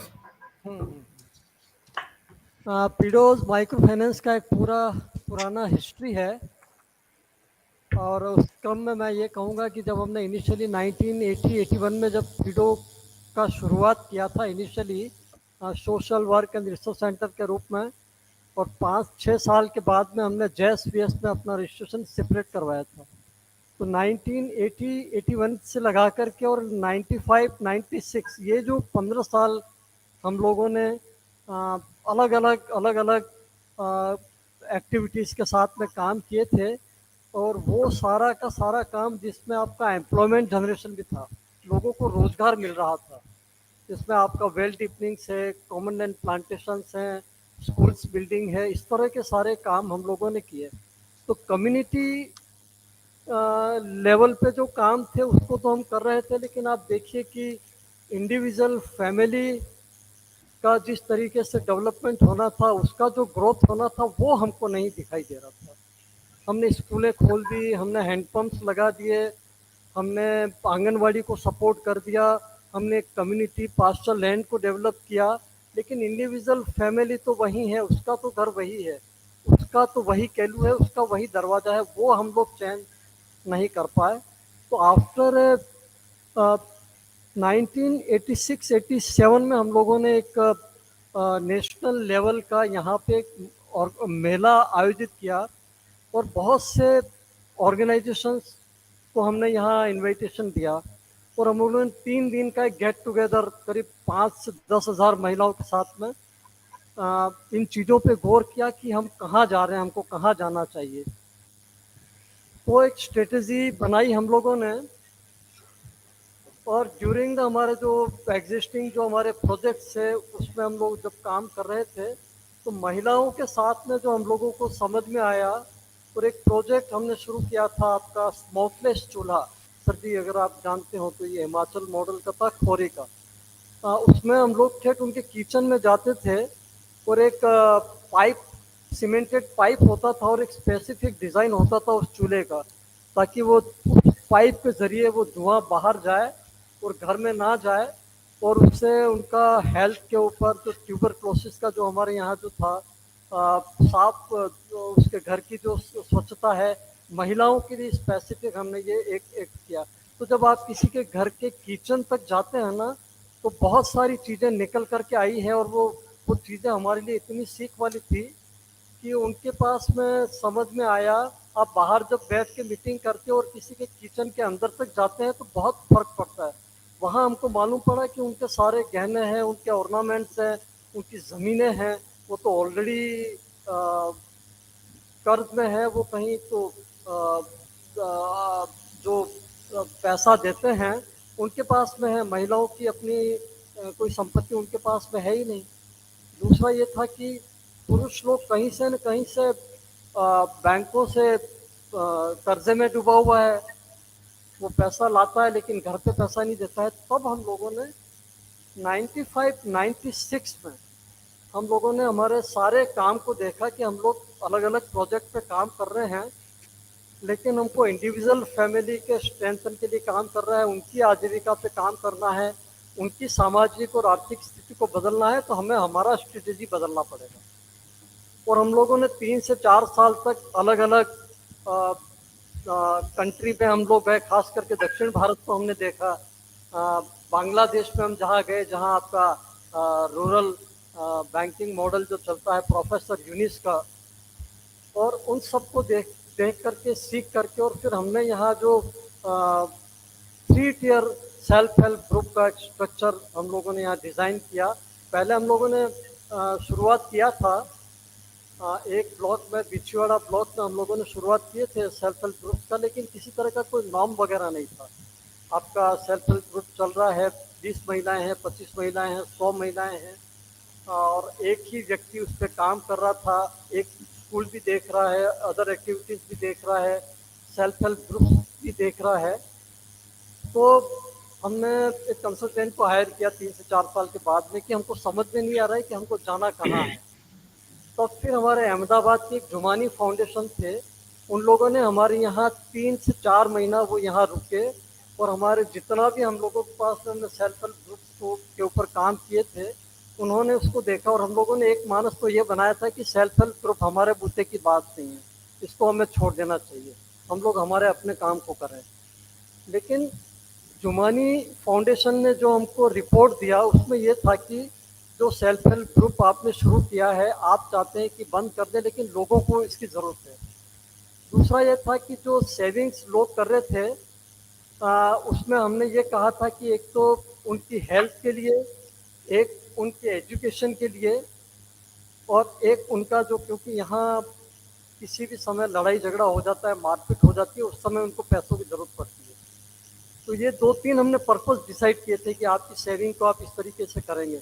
लेकिन जब लोगों ने उस सारी चीज़ों को निकाला तो उन्होंने कहा कि लोगों ने बहुत अलग अलग तरीके से इसको काम में लिया है, और वो उनकी ज़रूरत थी। चौथा उन्होंने जो हमको सजेशन दिया वो ये था कि एक व्यक्ति एक काम, अगर इस पर पीडो अगर काम करे 1 पर्सन 1 वर्क, तो लोगों को इसकी बहुत ज़रूरत है, आप इस पर काम कीजिए। 5वां सजेशन जो ये था वो ये था कि आपको बुक्स ऑफ अकाउंट, अगर आप ऐसा इसमें इन्वॉल्वमेंट है तो बुक्स ऑफ अकाउंट, और उस पर पूरा गवर्नेंस ऑनरशिप, क्योंकि यहाँ उस समय ऑनरशिप का ऐसा कुछ हम लोगों ने डिज़ाइन नहीं किया था, तो ऑनरशिप इस पर किसका हक रहेगा। तो ये इस तरीके के उन्होंने 7-8 जो हमको दिए, खास करके बुक्स ऑफ अकाउंट्स आपको मेंटेन करना है, 1% आपको देना है, कम्युनिटी इन्वॉल्वमेंट चाहिए, उसकी इसकी देखरेख करें, फिर आपका बैंकों के साथ में उनको लिंक करना है। तो इस पर हम लोगों ने काम शुरू किया, और दक्षिण भारत में और बांग्लादेश से हमने काफ़ी कुछ सीखा। वो 3 टियर स्ट्रक्चर पे हमने काम किया। पहला आपका सेल्फ हेल्प ग्रुप होगा, और उस समय तो जब हमने शुरू किया तो उस समय नाबार्ड भी नहीं था, नाबार्ड बहुत बाद में आया। पहले हमने जो एसएचजी की शुरुआत किया था वो पोस्ट ऑफिस में खाते थे, हमारे जो अपने वर्कर थे उनके नाम से पोस्ट ऑफिस में खाते होते थे। तो ये सारा हमने पूरा मूलभूत बदलाव किया, पूरा रिस्ट्रक्चर किया। और तब तक ये गाइडलाइन नाबार्ड की भी आई कि 15 से 20 महिलाओं का ही एक सेल्फ हेल्प ग्रुप हो। फिर हमने फोकस किया हम केवल महिलाओं के साथ ही सेल्फ हेल्प ग्रुप को फॉर्म करेंगे, पुरुषों का इन्वॉल्वमेंट या ऐसा ऐसा हम लोग नहीं करेंगे, क्योंकि महिलाएं हैं जिनके हाथ में पैसा जाएगा तो उनको मालूम है कि मुझे कहाँ खर्च करना है और कहाँ खर्च नहीं करना है। अगर आप महिलाओं को 2,000 रुपया देते हैं तो वो 500 रुपया और बचाएगी। तो हमने केवल महिलाओं पे फोकस किया, महिलाओं पे ही ग्रुप फॉर्म किए और एक पूरा डिज़ाइन हम लोगों ने किया जहाँ सेल्फ हेल्प ग्रुप होगा, 15 से 20 महिलाएं होंगी और उनका एक सेपरेट सेल्फ हेल्प ग्रुप के नाम से बैंक में अकाउंट होगा और जिसमें लीडर्स होंगी उसी 20 में से। हमने सेल्फ हेल्प ग्रुप को सब ग्रुप में भी डिवाइड किया और उसमें हमने सेकंड लाइन लीडरशिप को डेवलप किया, जिसमें आपकी जिसको हम कहते हैं मुखिया, एक मुखिया होगी और उसके साथ में 4 और मेंबर होंगी। तो ये डिज़ाइन हमने बेसिक तो बांग्लादेश से इसको हमने सीखा वहाँ से। तो सेल्फ हेल्प ग्रुप का अपना एक काम है, वो मीटिंग्स करें, सेविंग करें, सेविंग के बाद में वो उसको इंटरनल लैंडिंग करें, बैंक के साथ में उनका लिंक हो और वो एग्जिस्टिंग उनको एक्सेस क्रेडिट की ज़रूरत हो तो सेम टाइम वो बैंक उनको लोन भी देगा। अब अलग अलग एसएचजी अपने हिसाब से काम करते हैं। दूसरा जो लेयर है, जो स्ट्रक्चर है, वो हमारा है वीओ क्लस्टर। हमारी जो सोच थी वो ये थी कि कम से कम 60 to 70% family self help group के साथ में जुड़े। हम एक ग्रुप के लिए काम नहीं करेंगे, फिर हम विलेज लेवल पे काम करेंगे, क्लस्टर लेवल पे काम करेंगे। कम से कम 60 to 70% people join the group और इसका एक सेपरेट क्लस्टर हमने डिज़ाइन किया। एक क्लस्टर में कम से कम 20 से 25-30 सेल्फ हेल्प ग्रुप हों। वहाँ जो रिप्रेजेंट होना था वो हर एक ग्रुप के जो प्रेसिडेंट और ट्रेजरर हैं वो क्लस्टर में रिप्रेजेंट करेंगे और उनकी मंथली मीटिंग होना। ये जो क्लस्टर है बेसिकली सेल्फ हेल्प ग्रुप का एक मॉनिटरिंग ग्रुप है जो हर एक ग्रुप की मंथली उनमें क्या काम हुआ, क्या इश्यूज पे बात हुआ, कितना सेविंग आना था, कितना सेविंग आया, कितना आपका लैंडिंग हुआ था, उसका इंस्टॉलमेंट कितना आया, इंटरेस्ट कितना आया, किस तरह का कैपेसिटी बिल्डिंग का ज़रूरत है, कहाँ उनको अदर जो लाइन डिपार्टमेंट है उनके साथ में उनको लिंक करना था, उन लोगों को हम लोग बुलाते थे, उनके साथ में इंटरेक्ट कराते थे। और थर्ड लेवल का जो हमारा स्ट्रक्चर है वो है फेडरेशन। यहाँ पे 2 तरह का स्ट्रक्चर है। एक तो रेगुलर आपका क्या बोलते हैं एग्जीक्यूटिव कमेटी है, जिसमें हर एक क्लस्टर के जो रिप्रेजेंटेटिव हैं, सेक्रेटरी और उनके साथ वाले वो आते हैं।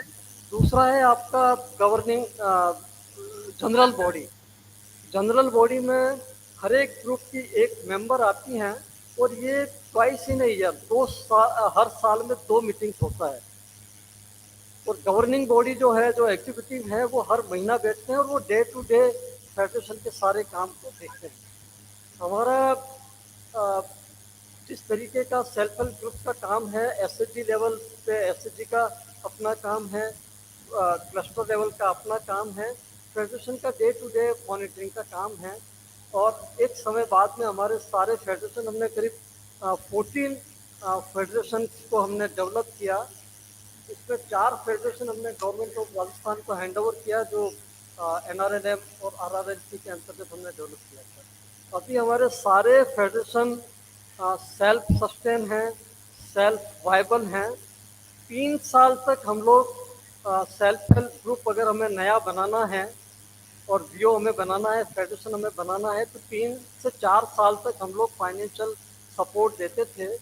लेकिन डे फर्स्ट से हर एक मेंबर को अपना एक कंट्रीब्यूशन, जो हम लोग फाइनेंशियल वाइबिलिटी की बात करते हैं, हर एक मेंबर को अपना एक एक एंट्रेंस फी, जिसको हम लोग कहते हैं मेंबरशिप,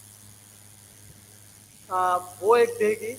दूसरा हमने बैंक से सीखा था कि वो जब जब भी आप बैंक में लोन जाते हैं तो प्रोसेसिंग फी बैंक चार्ज करता है।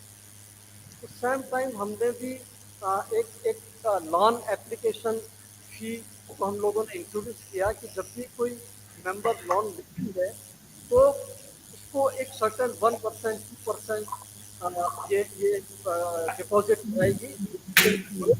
तो 3 से 4 साल बाद जब कोई एजेंसी आपको ये कहे कि अब हम विड्रॉ कर रहे हैं, तो ये सारा स्ट्रक्चर कैसे सर्वाइव होगा, कैसे कम्युनिटी इसको कैसे हैंडल करेगी। तो ये कुछ हमने रेवेन्यू जनरेशन का काम किया था। और तीसरा ये था कि जो आप चार्ज करते हैं, क्योंकि आप देखिए मार्केट, ओपन मार्केट में अगर वो लोन लेते हैं और वहाँ वो 10%, 12%, 15% और दूसरी और चीज़ें भी शामिल होती हैं, यहाँ आपको 1% और 2% ब्याज आपको देना है।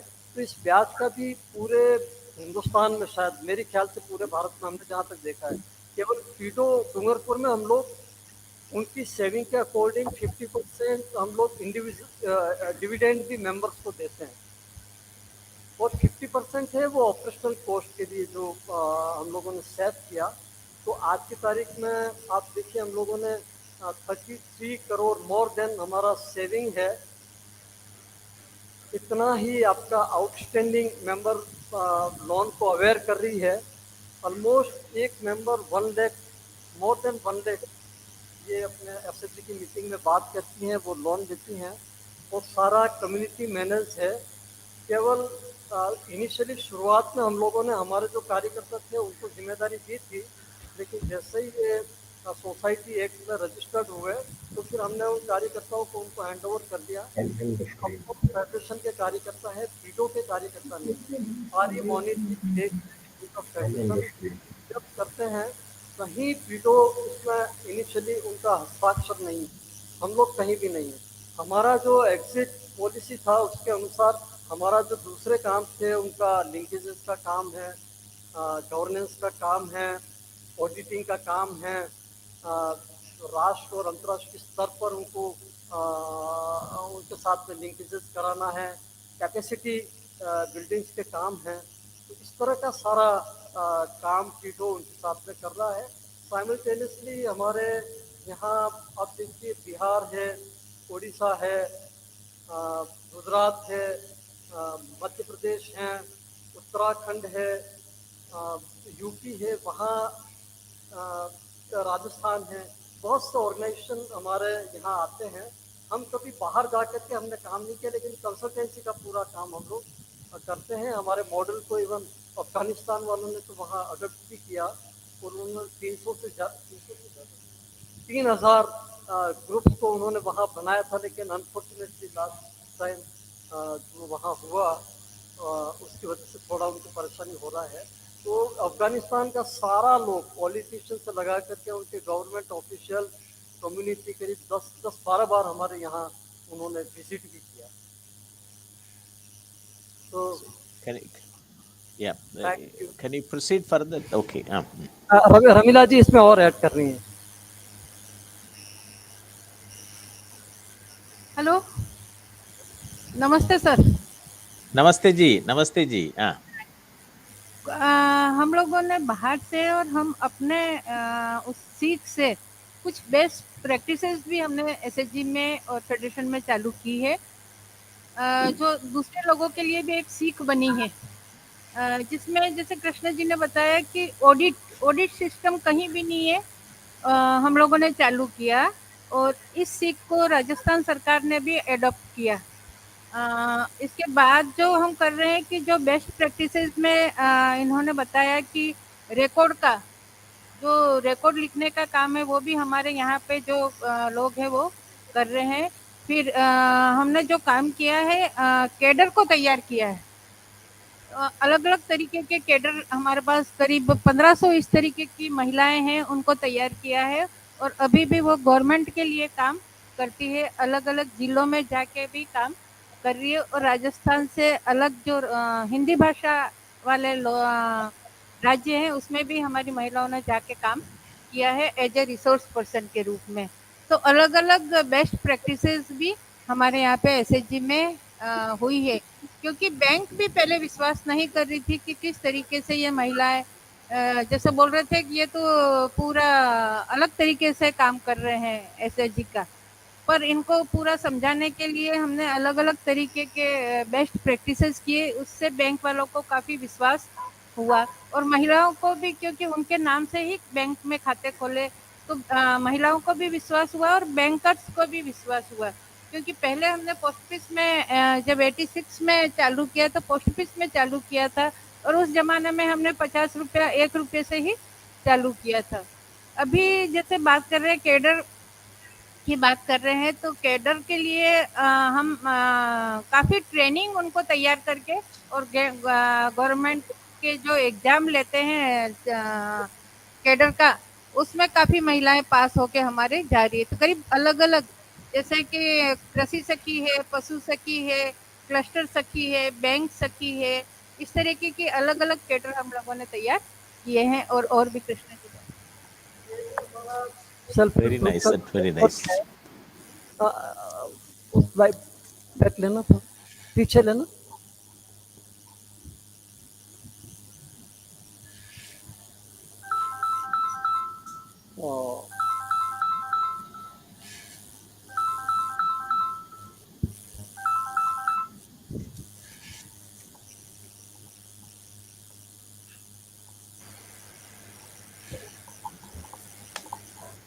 Hello. लाइट चेंज करना था, पिछली वाली। Mr. Jaideep, you have to.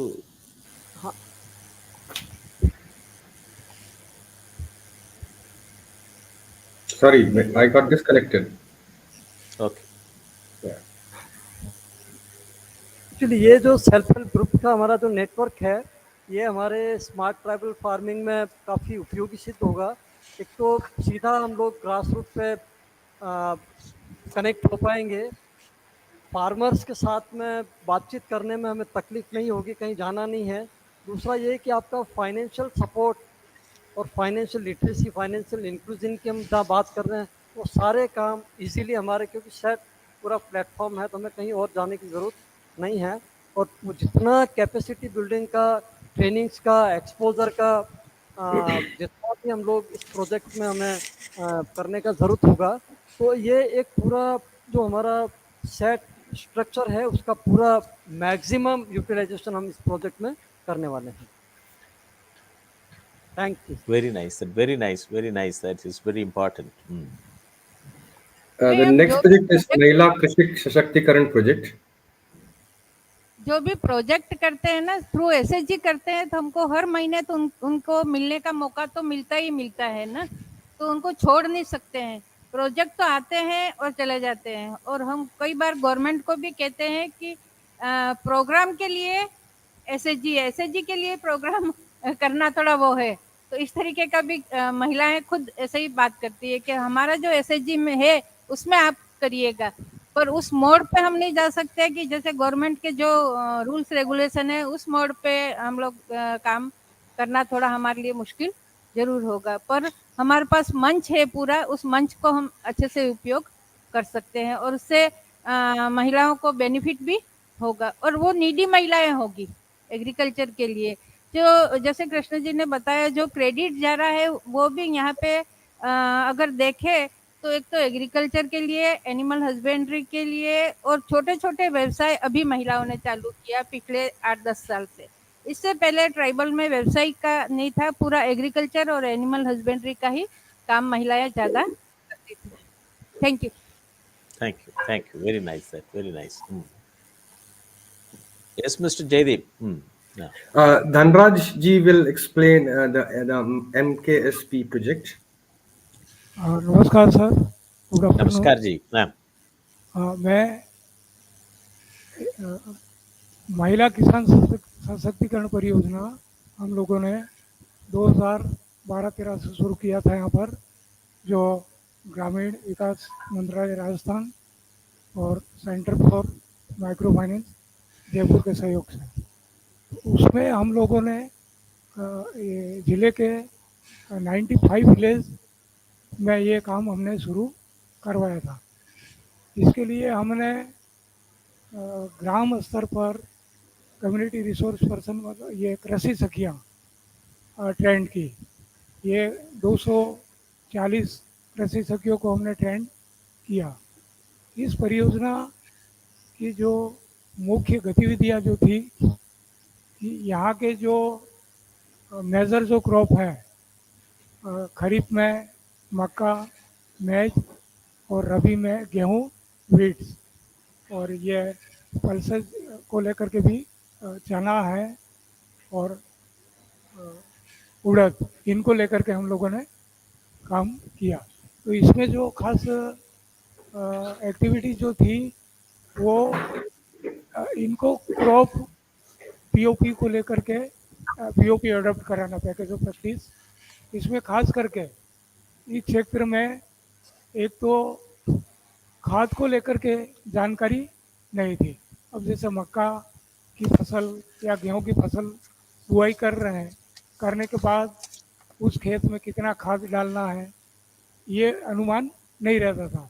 चलो 1 बीघे में 1 क्विंटल 50 किलो 25 किलो अंदाजे से डालते थे। तो हम लोगों ने इनको ये पैकेज ऑफ प्रैक्टिस के जो जैसे मृदा जांच मतलब भूमि परीक्षण से लेकर के कटाई और भंडारण तक के जो प्रैक्टिसेस आती है उनको लेकर के हमने इनको पूरा ट्रेंड किया कृषि सखियों को। और इन कृषि सखियों ने एक कृषि सखी ने 20 से 25 महिला किसान का सिलेक्शन करके उनके साथ इस पीओपी को एडॉप्ट कराने का काम किया। तो इसमें हमने मृदा परीक्षण का काम करवाया, जिससे इनको ये समझ में आया कि हम इतने दिनों तक जो खाद डाल रहे थे वो व्यर्थ डाल रहे थे। जहाँ यूरिया डालना है कि डीएपी डालना है, डीएपी नहीं डालना है, यूरिया नहीं डालना है, फिर भी वो डाले जा रहे थे। तो एक तो उसमें बचत हुई उनकी। दूसरा सीड को लेकर के, सीड रेट जो थी यहाँ पर, जैसे मक्का की बताऊँ मैं, तो मक्का में यहाँ के बीघे के हिसाब से 5 किलो सीड लगता है, लेकिन ये 7 से 10 किलो बुआई करते थे और ब्रॉडकास्टिंग करते थे, उनको लाइन से बुआई नहीं करते थे। इनका 30 से 40% सीड का सेविंग हुआ। तो दूसरा एक सेविंग ये हुआ। और तीसरा पोष संरक्षण को लेकर के, पोष संरक्षण में क्या बीमारी आ रही है क्या नहीं आ रही है उसको लेकर के इनको जानकारी नहीं होती थी। कभी कभी फसल पूरी चली जाती थी, तो उसको लेकर के यहाँ कई तरह के जैविक कीटनाशक भी हम लोगों ने बढ़वा करके इनको उपयोग करवाया, जिसमें खास ज़्यादा जो उपयोग हमने करवाया वो है निमास्त्रम। इसके बाद में अगर कंट्रोल से बाहर है तो कुछ कीटनाशकों को का भी इनको उपयोग करवाया, लेकिन एक इनकी फसल जो खराब होने से बचाने का काम इस परियोजना के द्वारा हम लोगों ने करवाया। अगला है सिंचाई को लेकर के। सिंचाई में क्या करते थे, जैसे खास करके रबी में ज़रूरत पड़ती है इनकी सिंचाई, तो जहाँ पानी अनाप शनाप एक सिंचाई से 2 या 3 बार इनके खेतों में पानी मतलब मिल सकता है, उस तरीके का कहीं बर्बाद करते थे। तो उनको एक इस बर्बादी से भी इनको रोकने के लिए कि हम पानी यूं ही बिना काम का व्यर्थ बर्बाद कर रहे हैं, तो उसको लेकर के इस बाद वीड ये खरपतवार को लेकर के कि कम से कम उस फसल में 2 से 3 बार वीडिंग हो तो ये हमारे प्रोडक्टिविटी पर फर्क पड़ेगा। तो ये हमने खास करके 4-5 जो प्रैक्टिसेस है वो इनको अपनाई।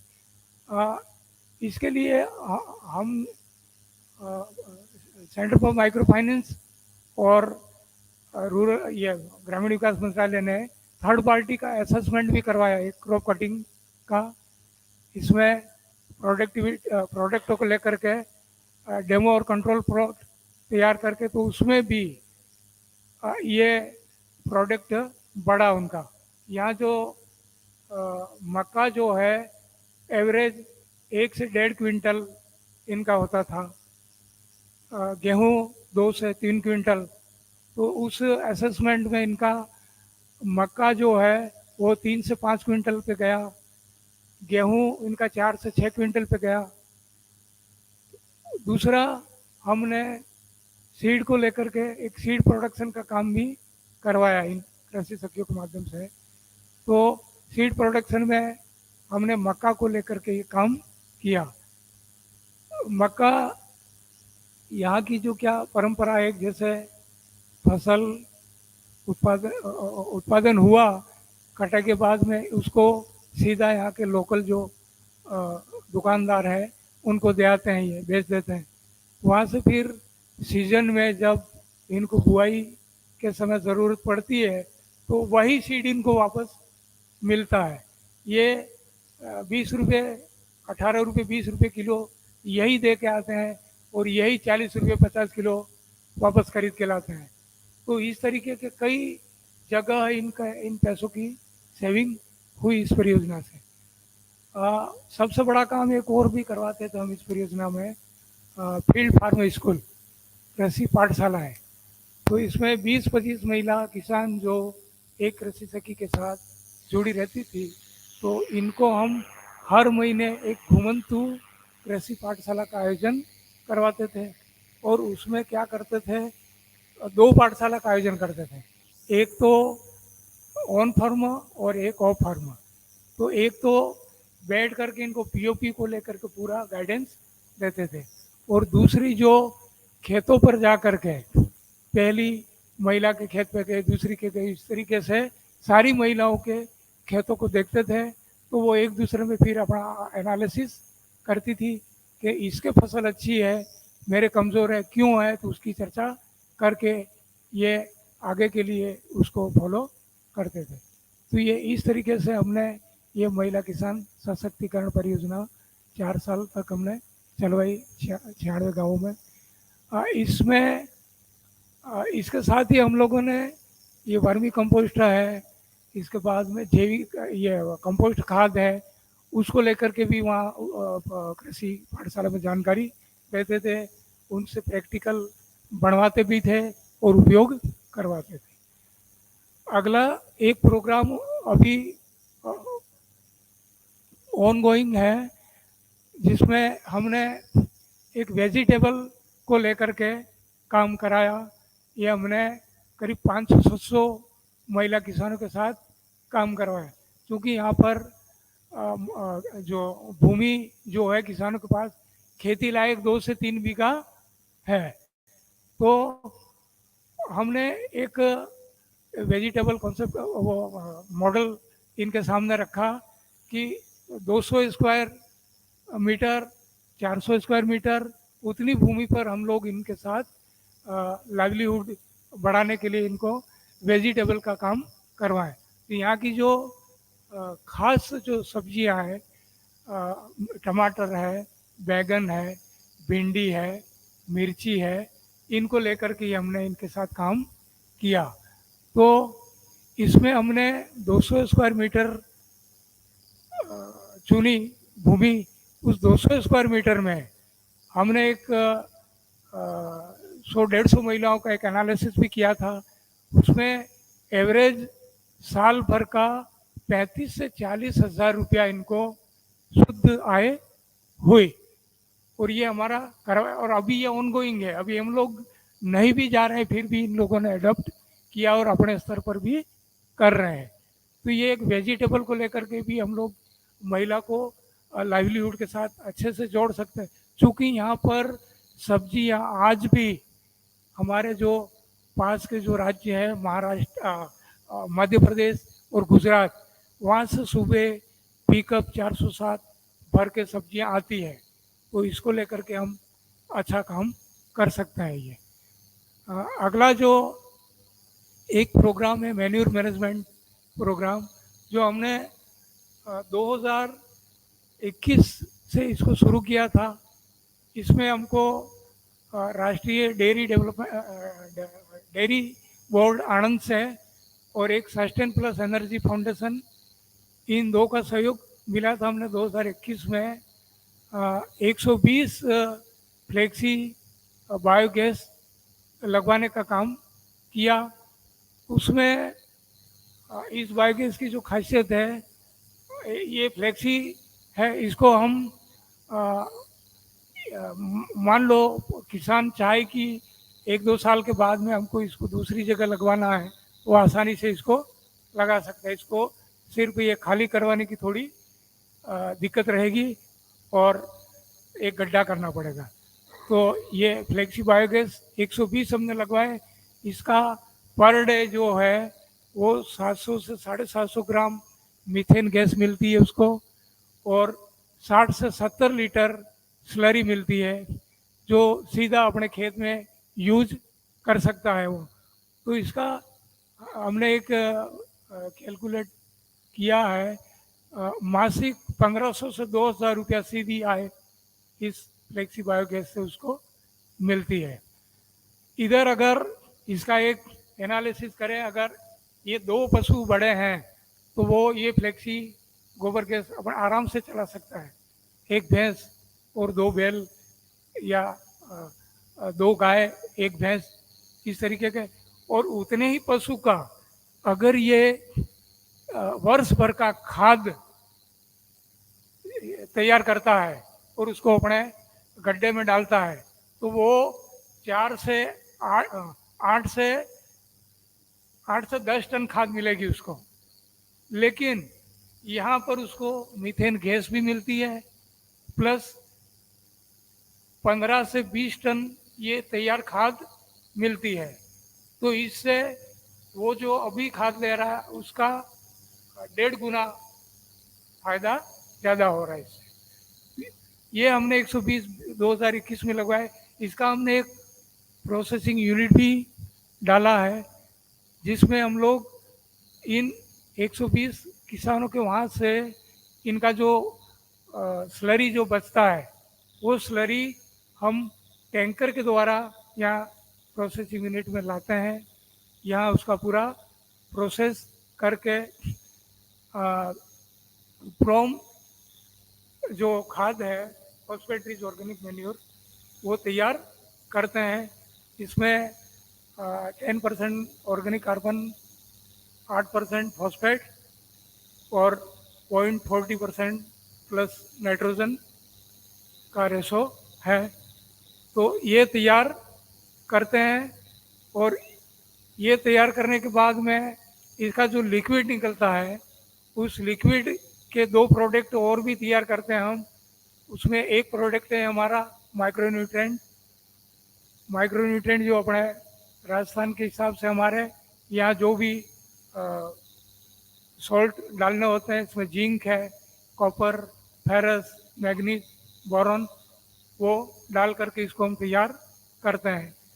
तीसरा एक प्रोडक्ट हम बड़ा तैयार करते हैं, रूट गार्ड, जो उसमें ह्यूमिक एसिड होता है 1%, 99% ये ऑर्गेनिक का ये लिक्विड।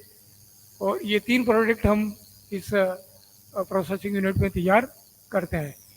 अब यहाँ पर इस खाद को हम उनको जो अभी वर्तमान में जो डीएपी यूज़ करते हैं वो लोग, उससे कम दर पे उनको हम उपलब्ध करवाते हैं। और इसका जो इम्पैक्ट है वो भी देखने को मिला है। और हम खुद वहाँ जो गुजरात में एक यूनिट उन्होंने पहले से डाला हुआ है, वहाँ पर भी किसानों से भी हम लोग मिले, उनके खेतों में भी गए थे।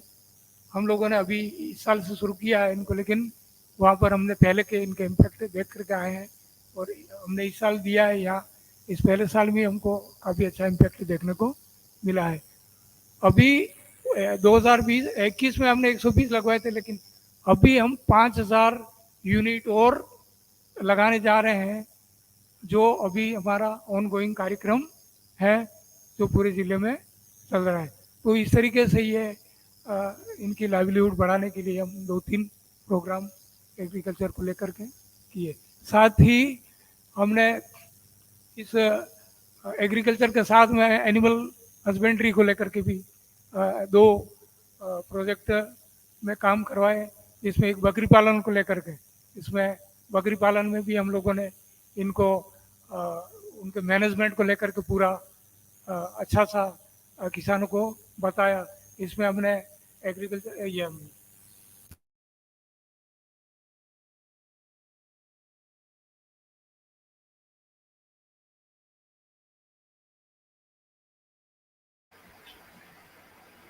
So I think some connectivity problem that Yeah, side. connectivity. So that's So, Yeah. in that case, we'll continue explaining what Dandraji was explaining, that Yeah. this project was actually supported by Dharampal Satyapal Group, and its focus was Simalwada block. So, Simalwada block has close proximity to the Gujarat border, and somehow there was this challenge. We felt that livestock can be a good source of livelihood, but the support from the government of Rajasthan in terms of operationalizing the dairy unit in Dungarpur wasn't there. So I mean, like, we had no choice but to work with the Amul dairy to supply them the milk.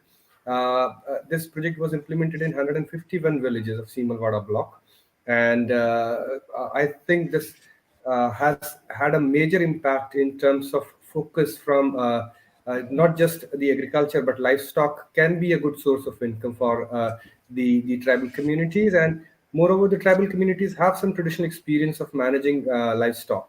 So that's what we explored.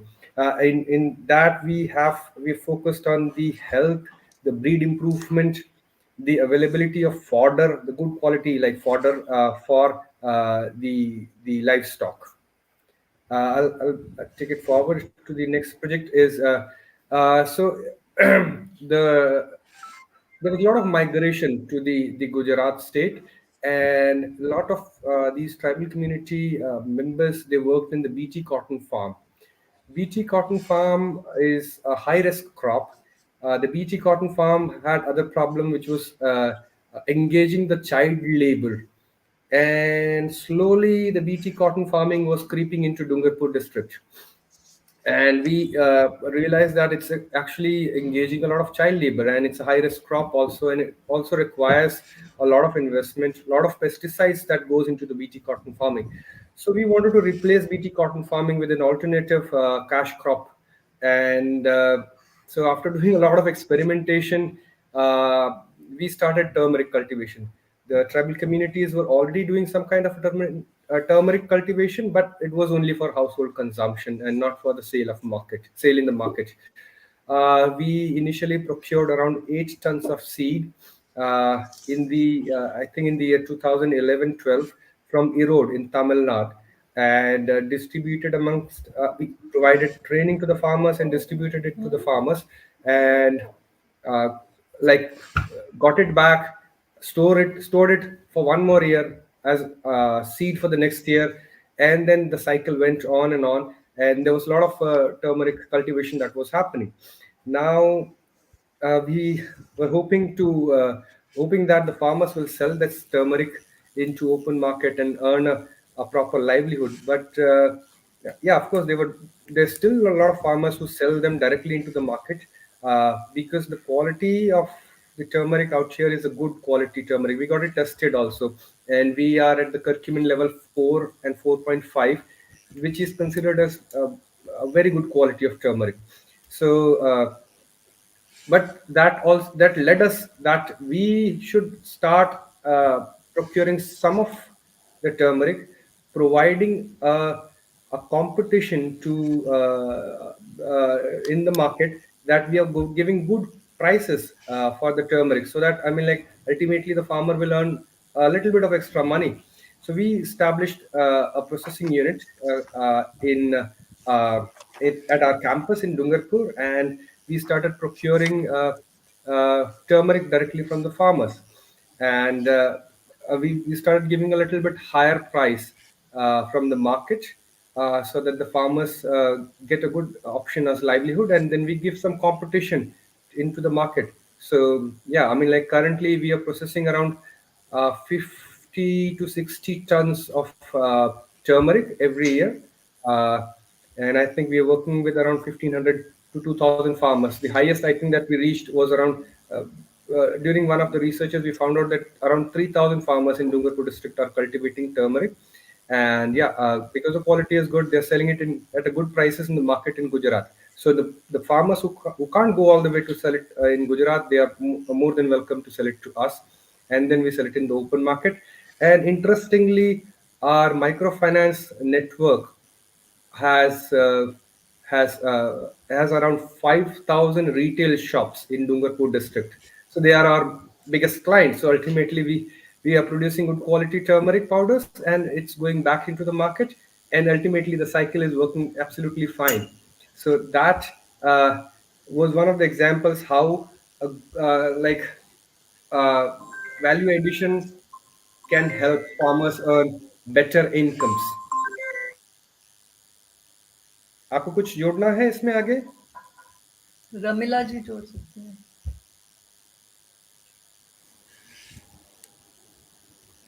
Hello,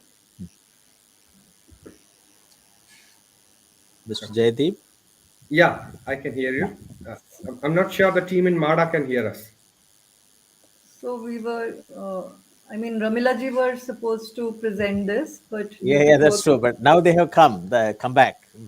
Yeah, Yeah. I don't think that the network connectivity. I'm sorry. We are talking about digitalization, but the network connectivity in rural areas is still not up to the mark. Internet is a big challenge, still a big challenge. No, until unless we Especially, talk about this, how it will yeah, come, that's no. yeah, So we have to yeah. initiate. I am very happy to have today your conference, interaction with, uh, your, PEDO. It's very Yeah. nice that it is like a real journey. Hmm. It is like a journey in the Thar desert. Hmm. It's having a lot of experiences, and I think credit goes to your organization. Carry on, that carry on. I I just think, wanted to talk briefly about the watershed development projects uh, that PEDO has been carrying out. In the initial phases, we partnered with the government of Rajasthan to have to apply to implement some of these watershed development projects during the Dungarpur Integrated Wasteland Development Project. Uh, and PEDO had fortunately a lot of experience in terms of soil and water conservation activities on the ground, because in the initial years of PEDO, like in the early 80s, we actually worked extensively on common wasteland development and converting those common wastelands into common forest reserves. So at that time, I mean, like those hilly terrains were challenging because we had to retain water to have the forest. So during that time, I mean, like we did a lot of experimentation on soil and water conservation. So that those the learnings from those projects were further implemented as watershed development activities. So we have like recently what we have finished is we did two phases with Coca-Cola Anandana Foundation, where we worked in around 16 villages in 4 or 5 watershed areas, where we did a lot of like soil and water conservation activities like masonry check dams, sunken ponds, well recharging. Renovations was also a primary focus, where the old structures which were broken at some point of time or damaged due to many reasons were renovated and reclaimed actually. And this has created availability of water for farmers to do extra cropping. This has created availability of water for like extra cropping season. Like a lot of farmers have stopped doing migrating to the large industrial towns and have started practicing vegetable cultivation and spice cultivation in all these villages. So this was one of the examples on how soil and water conservation activities are also mandatory if you want to have agricultural improvement projects. So this is one of the aerial view of the one of the anicuts that we built. So this creates a lot of like availability of water is mandatory for any agricultural projects. This was another project where we provided, because as I told you, the settlement patterns are so scattered that it's difficult to provide electricity connections to each and every household. And in rural areas, the maintenance of these electrical lines and also has been also a big challenge for, especially for the electricity departments. So we realized that if we can provide solar powered irrigation systems in these villages, I think, and we have plenty of sun. We have plenty of sun throughout the year. Even in the winter seasons, we have plenty of sun. So solar powered irrigation system is uh, it was also one of the major steps. Jasminder will explain it further. Yeah, so this was a pilot project with 50 women farmers. And initially, there were some hesitations, but due to the trust in the SHG network and through the financing from the SHG network, the program came up, and finally, we were able to install and help the farmers get proper irrigation facilities. So the solar power irrigation project, one of the major outcomes of this is also that the farmers have, there is, it has fostered trust in the technology also. So they are now, more ready to adopt more technologies.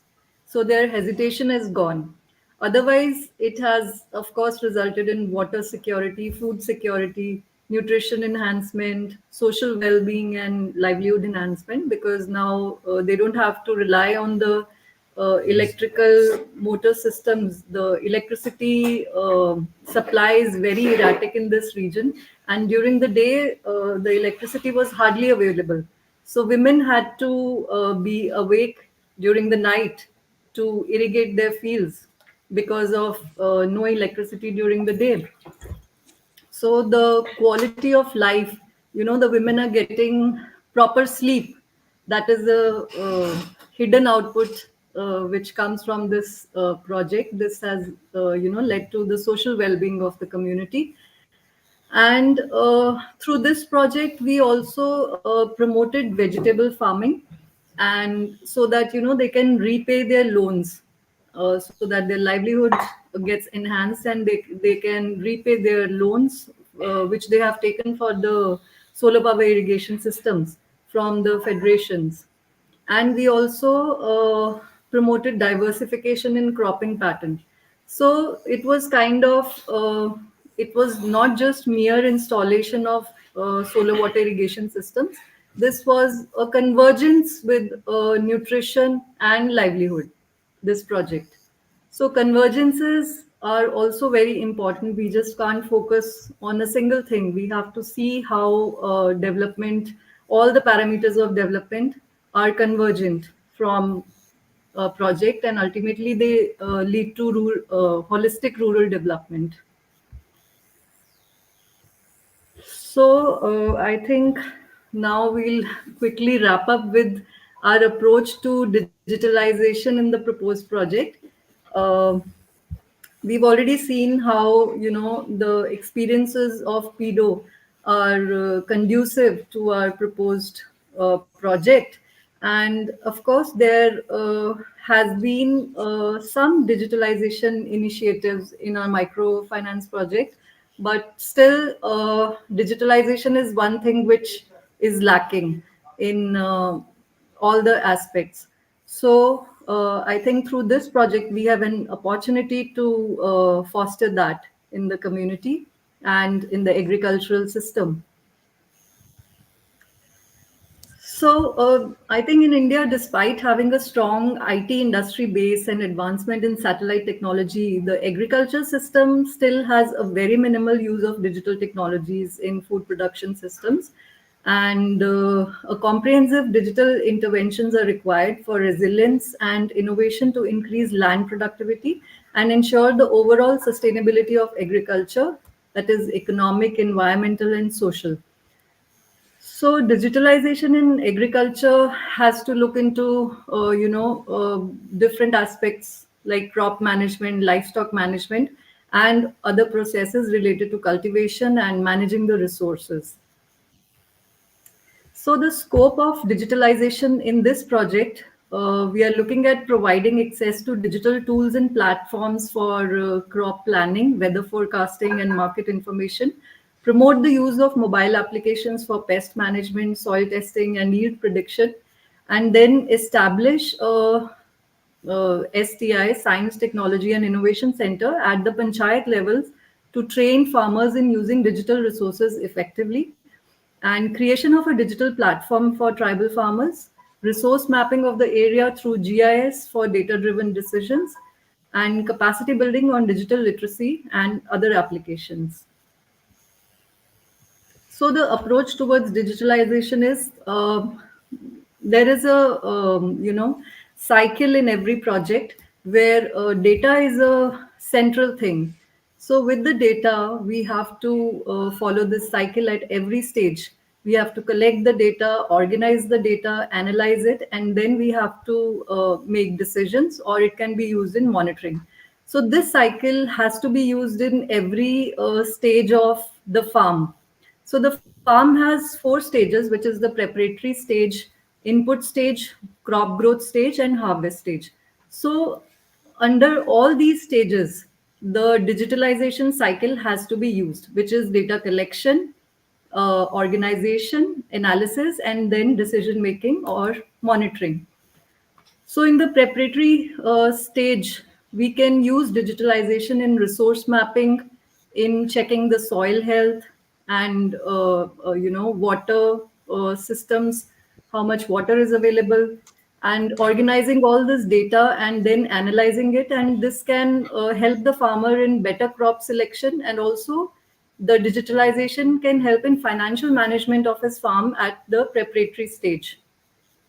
So preparatory stage is basically before the input stage. So at the input stage also, we have to again follow the entire digitalization cycle, which is the collection, organization, and analysis and everything. So all this will lead to a comprehensive monitoring and also decision making. We'll have all the data which is required at all the stages of the farm, and this can lead to a lot of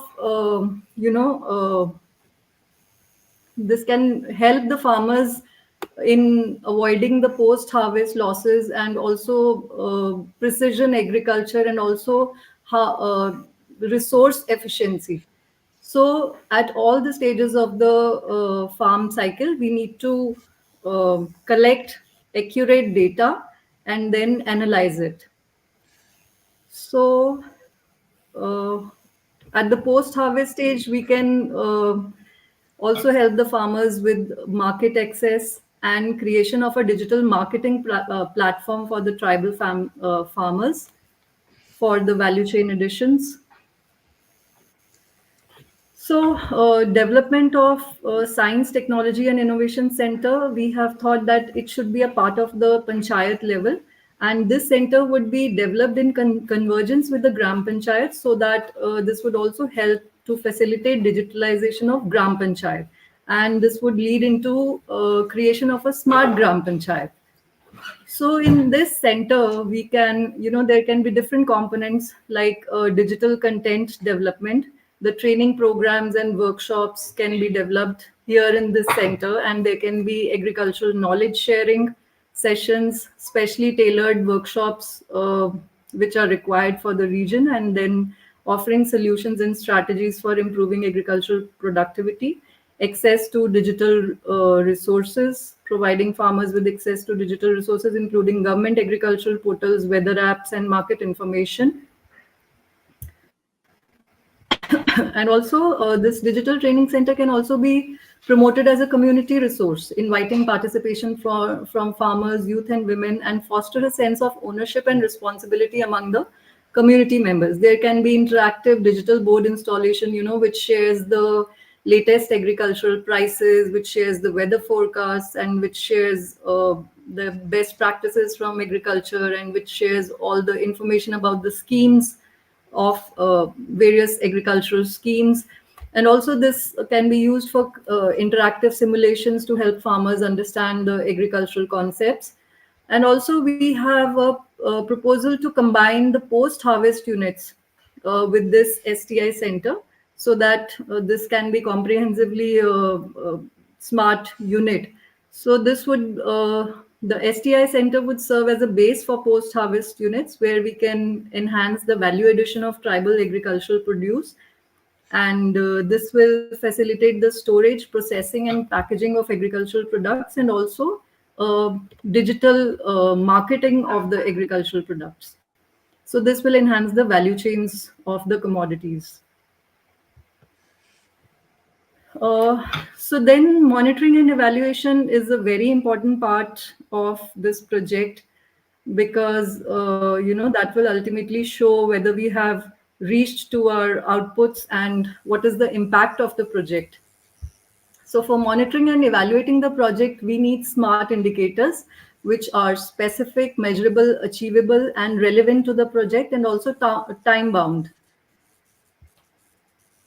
So we have listed some key performance indicators of the project under our different objectives. For example, for the adoption of sustainable and economically viable integrated farming system, we have to see how our crop productivity is being impacted. So the indicators for that can be crop yield, growth rate, and crop diversity. Then input costs, whether there is a reduction in production costs or not, whether there has been an income diversification, and the number of farmers which have shifted to economically viable practices. Then digital tool adoption rate, crop management practices, how many farmers have changed their crop managing practices to digital technologies.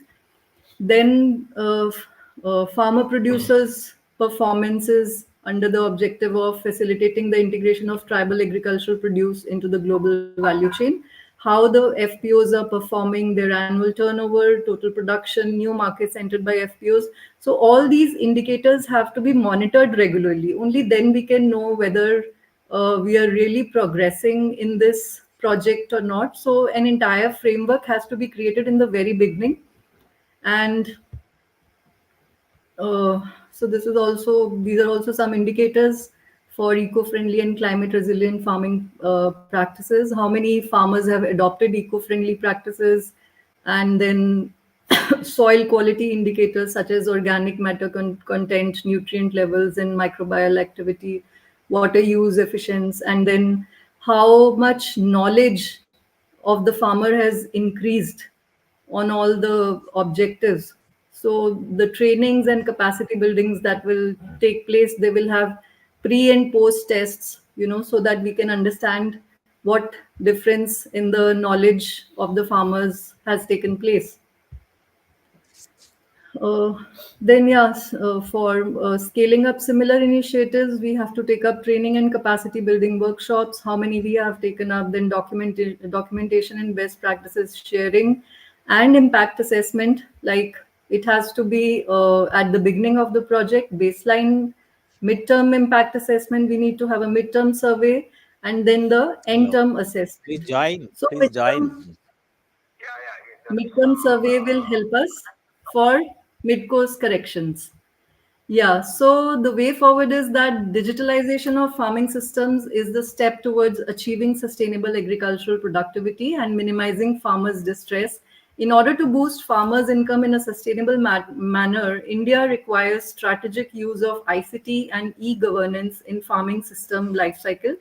And the 7 disciplines of Ashok Dalwai Committee for doubling farmers' income 2022 need urgent consideration. So we really need to work towards that. And to implement this type of project, we need feasibility studies and baseline surveys. We need focus group discussions, stakeholders participation, regular monitoring and evaluation, impact assessments, financial support through microfinance. And PEDO can be a nodal agency to connect all stakeholders for this project. Yeah. So I think we would conclude here with this. Very nice. I think Mr. Devilal ji group also let them join. It's very nice. And I was able to get a complete picture as to how this project has to be operationalized. With the Yes, vast experience which the PEDO group headed by Mr. Devilal and his very strong project team. And yes, it's a God's grace that even though I visited his organization in 2008 when I was the Deputy Director General National Informatics Center to monitor in UNDP project which he was implementing, then I forgot it. Then, when hmm. this project was discussed, his close friend, Madam Omanaji from Kerala, when he said that, sir, in Rajasthan, I have worked with Mr. Devilal ji, and if you want to take a project in Rajasthan, I will also talk to him. He gave a number. Then, when I talked to him, he said, sir, you visited our place 2008, and it'll be very Yeah, nice to work on it. But I'm very happy that the link has been established. And also, when I, yeah, for the last 2 hour, 30 minutes, the presentation which we got it, and you have understood the project very well, what should be done, how it should be done. And with your vast experience, different aspects, impacts, yes, operationalization, and brought out lot of outcomes, impact, of yeah, your projects which you organized in the tribal region, Dungarpur, district. mm, I think this gives a lot of support, strength, power to visualize this project as to how to go about it. See, you have done a lot of things that now with the digital component, like what that Dr. Dalwai committee report talks about doubling farmers' income.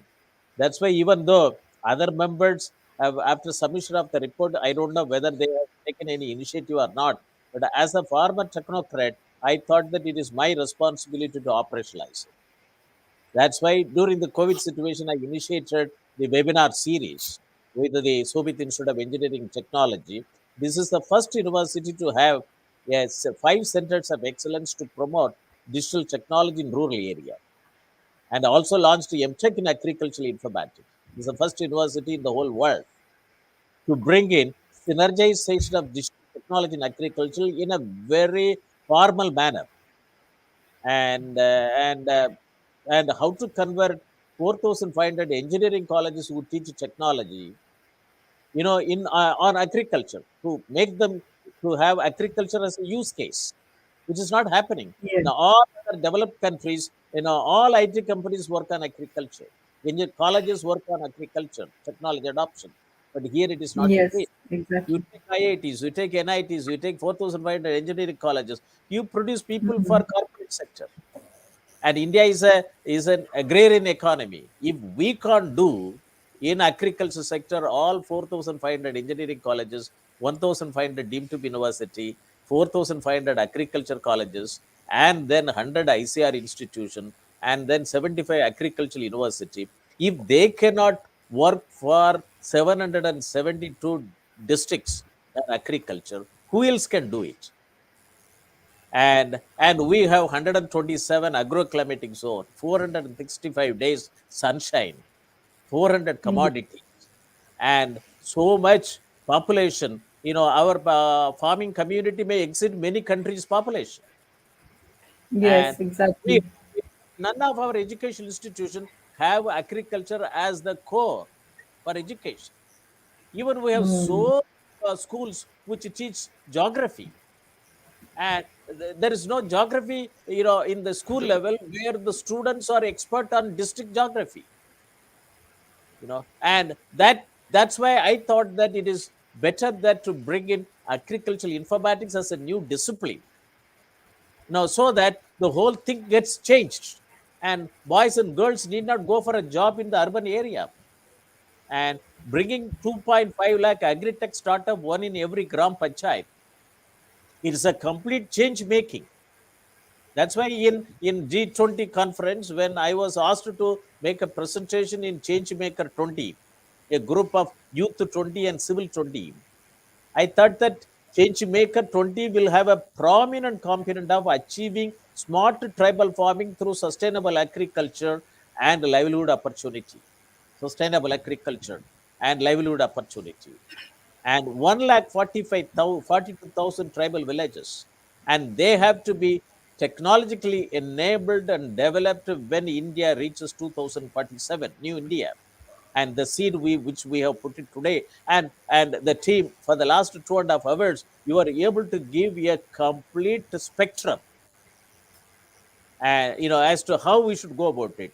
You have a strength, you have operationalized project in a difficult area, and if with that strength, you have a microfinance network, you have various developmental projects. Watershed development program, it was supposed to be a very difficult project, or on the ground, which you have operationalized it.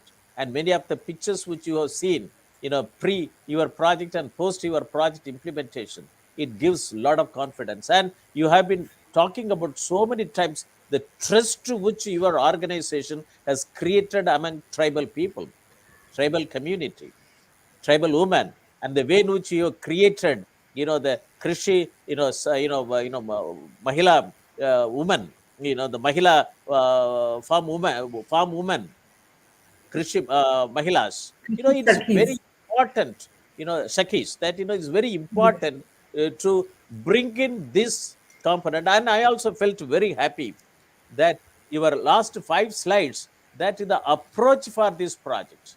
And you also systematically, you talked about it, that, to have a, milestone approach, and monitoring approach, and monitoring evaluation approach, and what should be the way forward. And you also talked about that 4 slides which you put it, it is going to be very important for the project throughout the country, not only limited to Dungarpur. And I felt very happy that you are able to brought it out. You talked about the approach towards digitalization: preparatory stage, input stage, crop growth stage, and harvest stage. How digitalization has to be brought in. Not only digitization, you also used the word digitalization, means digital transformation. You wanted to bring it out, and also development of, the component which you strengthen. I felt very happy. You are maybe the only one NGO is talking about, that STI, converting this project into an STI hub for scheduled tribe. And even though science and technology has it, they're all as a project in some of the engineering colleges. And by December 2022, they are supposed to establish 30 STI hubs for STI. And I have to look for from their websites that. But this, our smart tribal farming, will take an innovative step to establish the STA hubs throughout the country in the pilot project. And I'm also very, very happy that, brought out key performance indicators which can grow. You put the layout today through this project.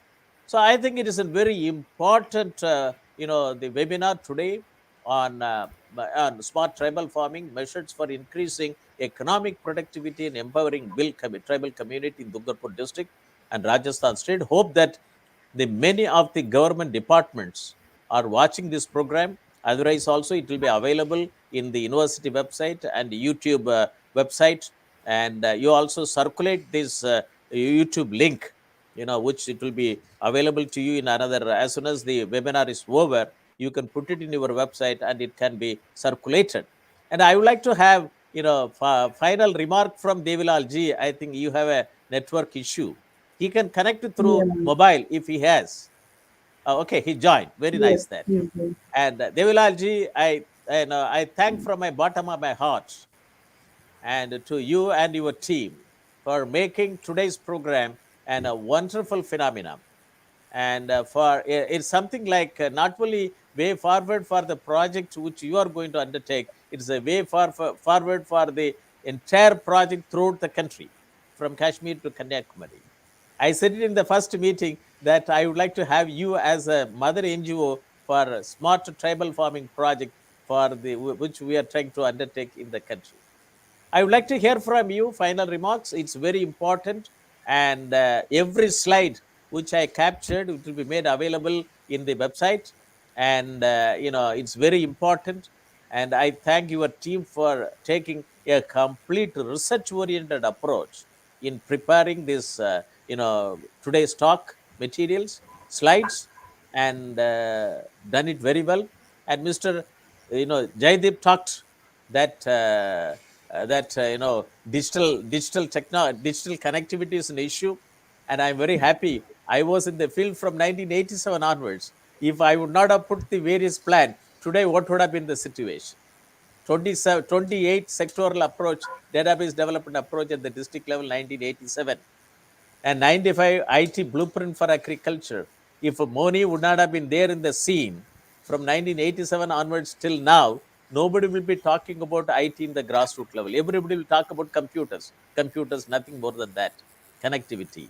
And now also when digital, the Doubling Farmers Income Committee was established, and I was involved, and as chief advisor of the Department of Agriculture and Cooperation and Farmer Welfare, and chaired this committee, I thought that I should bring this, from 1987 onwards, the journey as a 7 mission mode program. I didn't stop it. And I started that during COVID situation. It is a good lesson from COVID situation. Pandemic brought it. I thought that being a professor emeritus with the Soviet University, let me use the university platform and conduct webinars, make rural youths, boys and girls, to get attracted to agriculture. And then our honorable president, when she took over as the presidentship, I thought that, it is my responsibility to operationalize one component of this Dr. Dalwai committee, that is smart tribal farming. And it is very nice. And I thank from my bottom of my heart, and to your team, you've done wonders today. And we'll be very happy. Let us prepare the project proposal based on the today's presentation, and let us submit for the government's approval and for funding and operationalization. I would like to hear from Devilal ji for a final remark, and then we can close the webinar today. Over to you, sir. Devilal ji. Hello? Are you hearing me? I think there are some connectivity issues again. He can talk through mobile if it is possible. You can talk to him. Ask him. Ask him. So now, why I selected 15 villages? It means that it will have a one gram panchayat, and as per the policy, the government of India is under BharatNet is supposed to give 1 Gbps internet connectivity, and from that gram panchayat, the neighboring villages can be given under PM Vani program, Prime Minister's Wi-Fi access network interface. So that is the interest that I took 15 villages, so that gram panchayat will be. I think we missed out one important experimentation that PEDO did. PEDO was one of the first NGOs in India to implement mobile phone banking in the microfinance program with the help of UNDP. I think around 15 years ago, when no bank in India had mobile banking system. I came to evaluate that program only to 2008. To your organization. Yeah. As a leader of the UNDP program, from Minister of Electronics and Information Technology, I was leading the team to evaluate that program at Dungarpur. Yes, Devilal ji, I would like to hear from you, your final remarks, and then we'll close the webinar.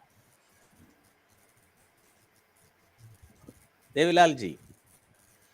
Hello? No, thank you very much, Dr. Moni. Actually, it was very good learning point for us, and your suggestion will be also always incorporated, so we can improve the proposal also. It's not a final one. I think it will help us to improve, and definitely from other areas we work with the smart tribal farming. Our staff will go and see the situation and visit the exposure, so they can also understand and learn about this smart tribal farming system. I think it was really good to see the proposal, and you have already sent me two more proposals, so we'll take care of that ideas also in the proposal. Can you hear me? Thank you very much. And we will try to bring in under this project very effective digital network in this area, and it's very important.